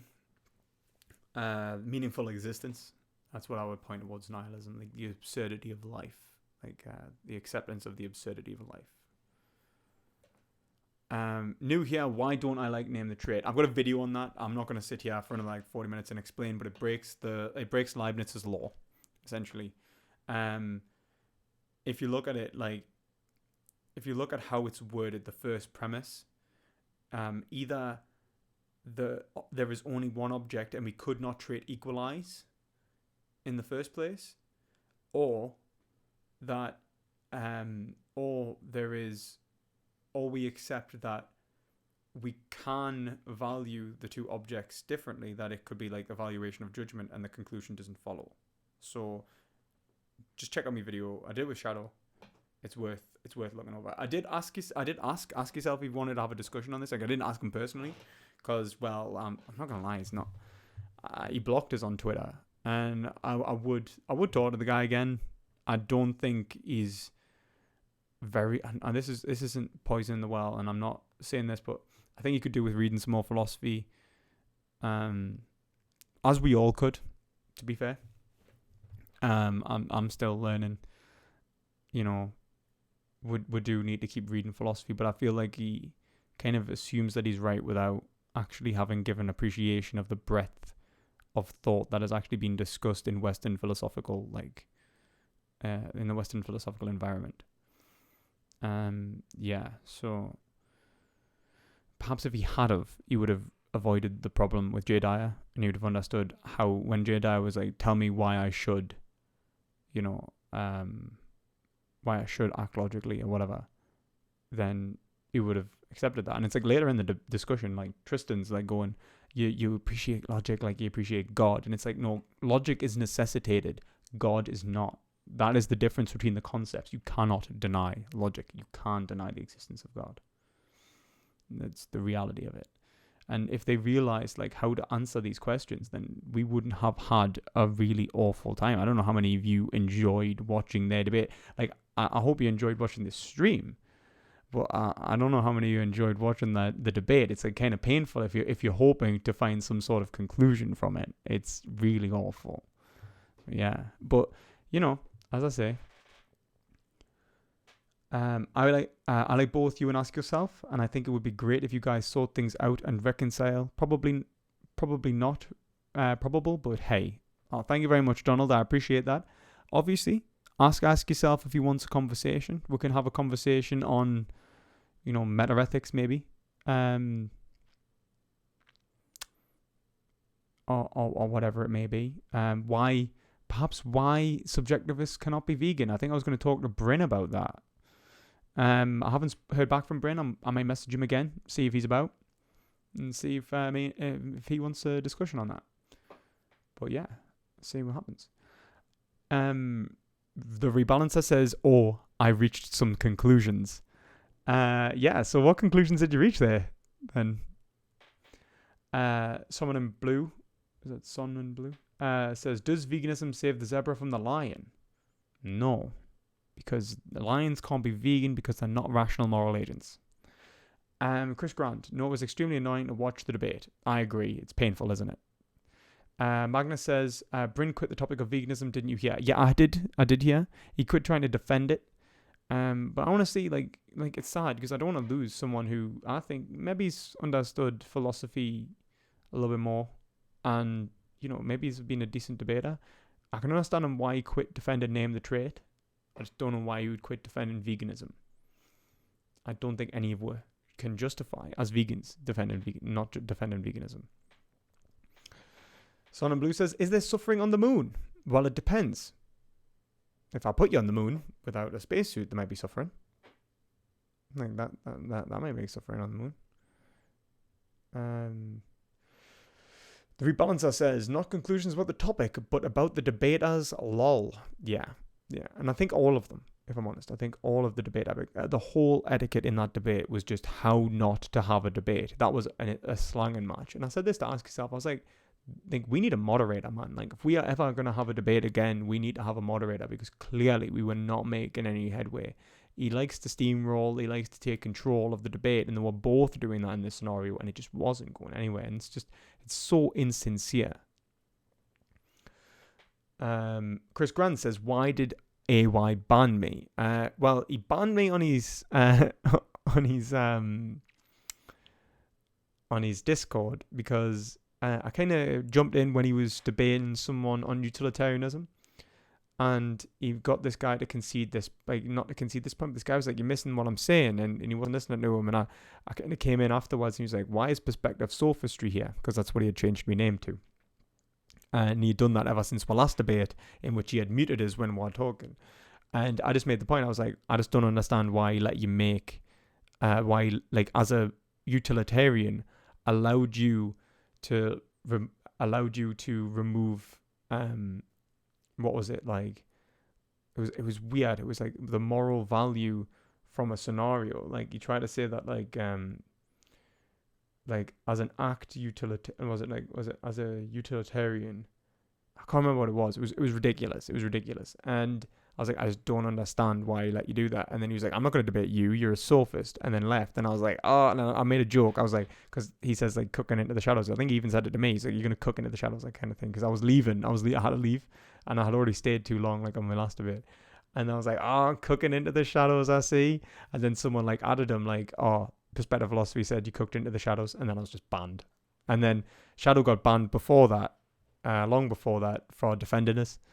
He'd said like not even defending me, but like what he said is that like the mute button wins, and he was saying like it's not how you debate, and he was just banned for that.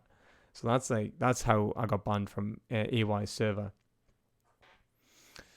On his Twitter, he just blocked us in general. Like, he blocked us. I don't know why. Like, he's like, I hadn't done his answer this question. Like, you've got 5 times to answer this question, and then I tried answering it at one point. Like, I was trying to like show him like even on like the IEP, there's a definite there's an explanation of why something would be mind independent of any given subject. So like that subjectivity itself is independent of the subjects, and that it's an actual property within the world, and that unless we are solipsists, that we would accept that subjectivity exists beyond ourselves.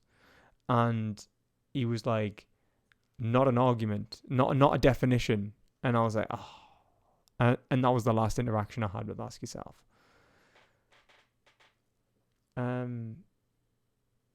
Yeah, I think Magnus said that. Like, that's good. That's a good way to say it. Like, if you cannot defeat your opponent, silence them. I mean, like, if you look at that's like how politics works. Like the way, like, you don't enter a fight, you know, that you necessarily can't win. Like, I think that's very clear. Like, you know, like if ironically, if you look at like Nazi Germany, for example, they would use the platform of free speech to kind of dominate this like scenario where they'd be like, the fascists brought up this thing though, like, I think it was like, was it Hitler? I think it was like Hitler was like pointing out, he was like, you wouldn't even be talking about the problem of the Jews if I hadn't brought it up, even though the other thing is, well, like, there's not, like, the Jews aren't doing anything, right? Like the what are you saying this is anti-Semitic and it's pointless. And funnily enough, who also does this is Donald Trump. He did this recently. He was like, you wouldn't even, it was like when he first came, he's like, you wouldn't even be talking about, he said such a similar comment as well. It was like, oh my God. Doesn't make Donald Trump a fascist, by the way. Donald Trump's not a fascist. I disagree with a lot of what he says, but he's not a fascist. That would be just wrong. But he said, you wouldn't even be talking about illegal immigration and if it wasn't for me. And it's like, you're sidestepping the point about the question about illegal immigrants. And that's how politics kind of works. And that's why I say, like, ask yourself kind of like a politician or kind of like a lawyer. It's about winning the discussion. And like someone said, I remember someone saying, it was like, politicians answer the question they think you should have asked them. And that's kind of like how that goes down. Racelover says, I guess animals are cornists opponents then. Chris Grant, all right, lol. It might be for the best that you don't debate. I think EY needs more humble approach, and it would make it would make it so much more effective. I agree. I think Vegan Gains is really bad at his approach, and I think even his etiquette in that debate shows that he has matured greatly. Like, he was sat there, and for the most part, he was totally cool, calm. I think he was talking about like how therapy helped him and stuff like that, like calm himself down. But his patience is actually pretty great now. It's like, even there, I could feel my blood pressure going about, like, oh my God, free me from this. So clearly, like, he's gotten better with these things. AY did say, like, Ask Yourself did say that he was gonna like change his approach. He deleted all these videos, including our debate. But I don't really see it. Like, he's gotten a little bit calmer, but he hasn't really sorted it out. I remember, like, he said, like, his apology, like, he said, like, sorry for, like, mischaracterizing, like, one thing in the debate. Like, he's like, I made a mistake. But he didn't say sorry to me. He's like, I made a mistake. And he's like, but I'm willing to admit that. And he's like, because I'm not a sophist. And it's like, it's not an apology if you're attacking us while you're apologizing. Do you know what I mean? It's like, you're not apologizing. You're seeing it as an opportunity to, like, exploit the scenario. It's like, that recharacterization was incredibly, like, it's like, is your name Joseph Goebbels? Are you sure you're not Joseph Goebbels? Are you sure that winning the war actually entails losing the war first? Like, we've got to lose some battles, of course. Like, even the great Prussian kings have lost battles. Germany's not going to lose. We're just at this stage. We're just at this stage, you know? And it's like, oh my God, like, this is power. Like, and this is the problem. Like, not to have, like, a go constantly about Ask Yourself, but obviously it's in context of the debate, like, where it's like, it's the whole thing is about power and control. And that is not what philosophy is about. That is what sophism is about. Okay, it's about the expression of your own desires. It's about glory and verification of the others as being, like, you know, the top dog, the alpha in the conversation, like becoming, like, you know, the intellectual who triumphs over his opponents. That's not philosophy. Philosophy is about coming to conclusions and truth together and recognizing that knowledge is not an individual endeavor and that we must go down this path together. Like the sophists, in many ways, Socrates, his whole identity is dependent upon the sophists, not for being sophists, but as being debate opponents, from being the participants. And what we have to recognize is that all of our identities, our personalities, are actually dependent upon our recognition of each other as having the ability to verify and falsify what each other has said. And so we have an implicit credibility within us, and we should enter that. That's why we should enter with sincerity and trust for each other, because if we do not have trust for each other, and we didn't have trust within humanity, then we would have no language, and if we did not have language, we would not have ourselves.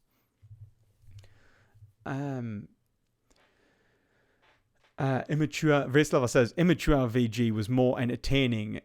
You know, I wouldn't be surprised if that's why it grew so fast, like, because of his, like, rage. Like, when he's talking about stomping babies, like, back in the day, like, yeah, people probably, like, subbed to just hear what he was going to say next. But, like, I remember being like, no, please stop, this is bad for veganism, right? And, yeah, like, that's how I see it. And I think Vegan Gains now is a far better vegan advocate, far better. I'll be the first to say that I think he's matured, and I think he's done a great job at progressing his rhetoric, progressing his, like, disposition rather.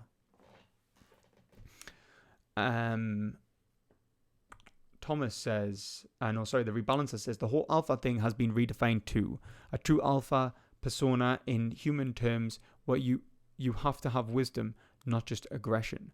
See, this idea of alpha and, like, hierarchical positions, it should be about the ability to have justified authority. It's not about overcoming, like, this idea of an alpha. That's just Darwinistic approach towards what is human life, and I feel like it's a naturalistic fallacy. Like, there are no alphas, there are no betas, there is only humans and how we approach life. We could characterize that behavior in any which way we want, but a lot of the time it's just disgusting power dynamics. And I feel like this idea of alpha and beta is really, it negatively affects especially the psychology of many young men today, and I really do not appreciate it. I think, like, you see, like, these individuals, and they see themselves as, like, betas, like incels and stuff like that, and they become almost suicidal because, you know, they don't have strong jaws, or they see themselves as being,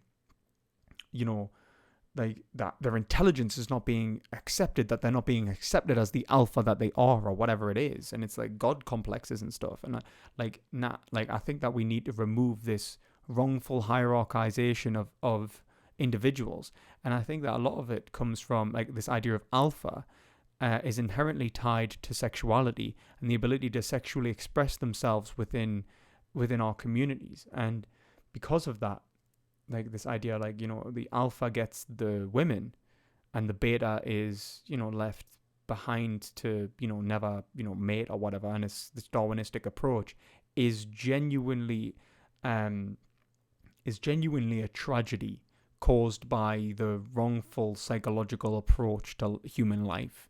And perhaps the social sciences are to blame for this in the first place, or even just science in general, for how it is become an aesthetic of its own right. And I think it shows the power of Nietzsche's claim to say that, like, science has not challenged Christian virtue, like Christian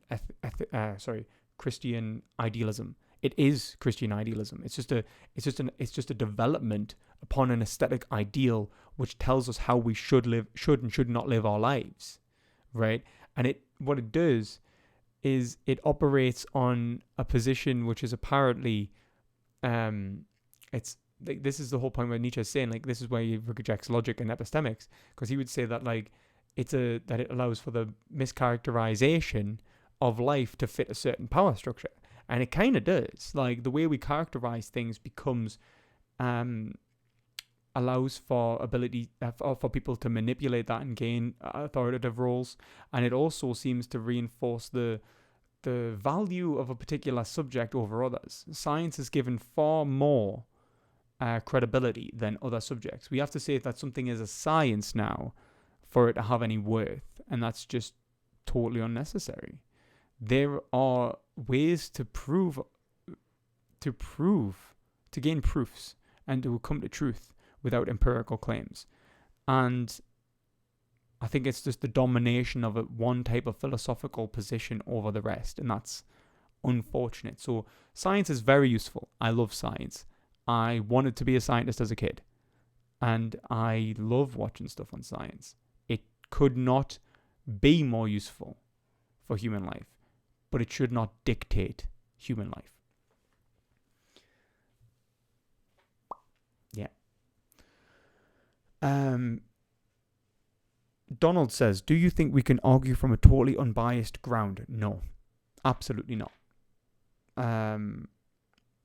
This is the whole point of like Gadamer saying, like, to grasp the objective thing in and of itself, and the difficulty of that. It's like to rise above oneself.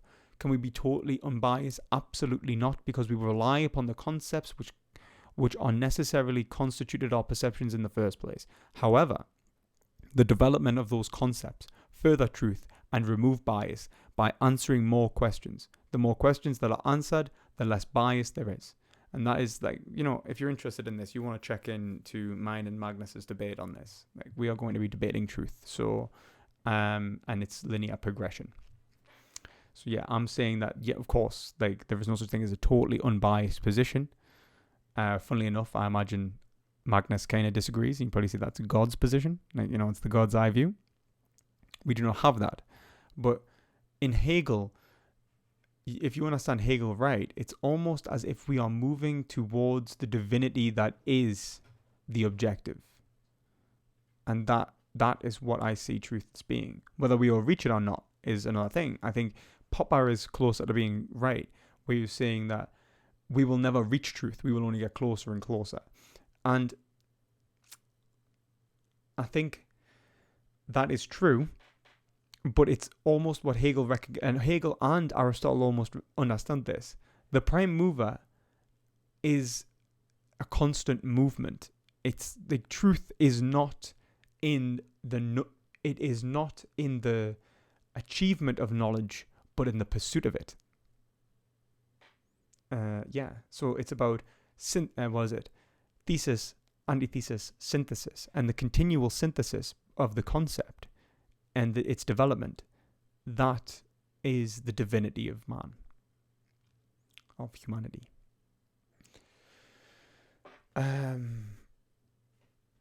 What do you think about the open-ended or open question argument? So like there are multiple conceptions of good. I would think this is explained really well by Aristotle. Like, there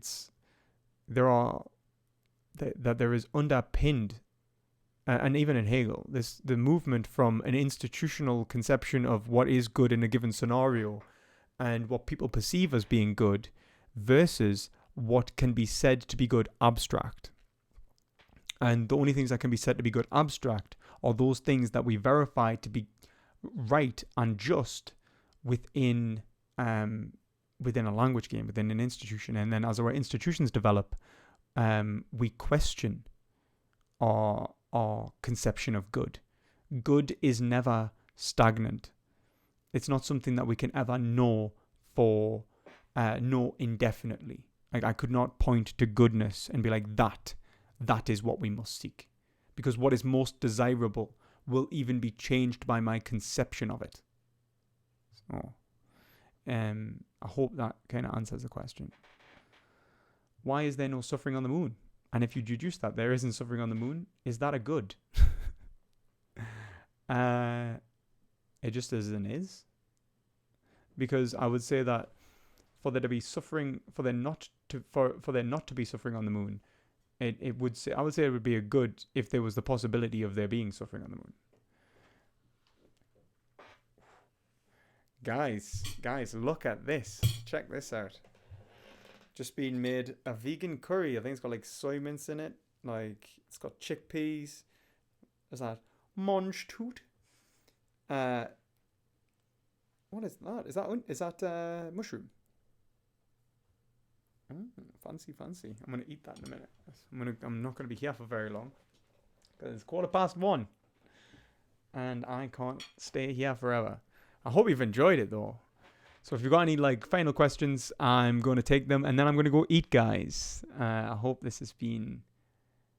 I say GSPP debunked. Just to clarify.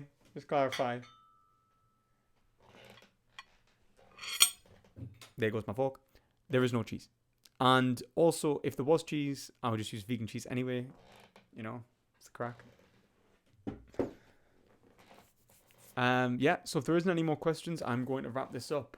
It's been real fun, guys. Hopefully, I don't know if you would want to see any other debate reviews. If you do, let us know.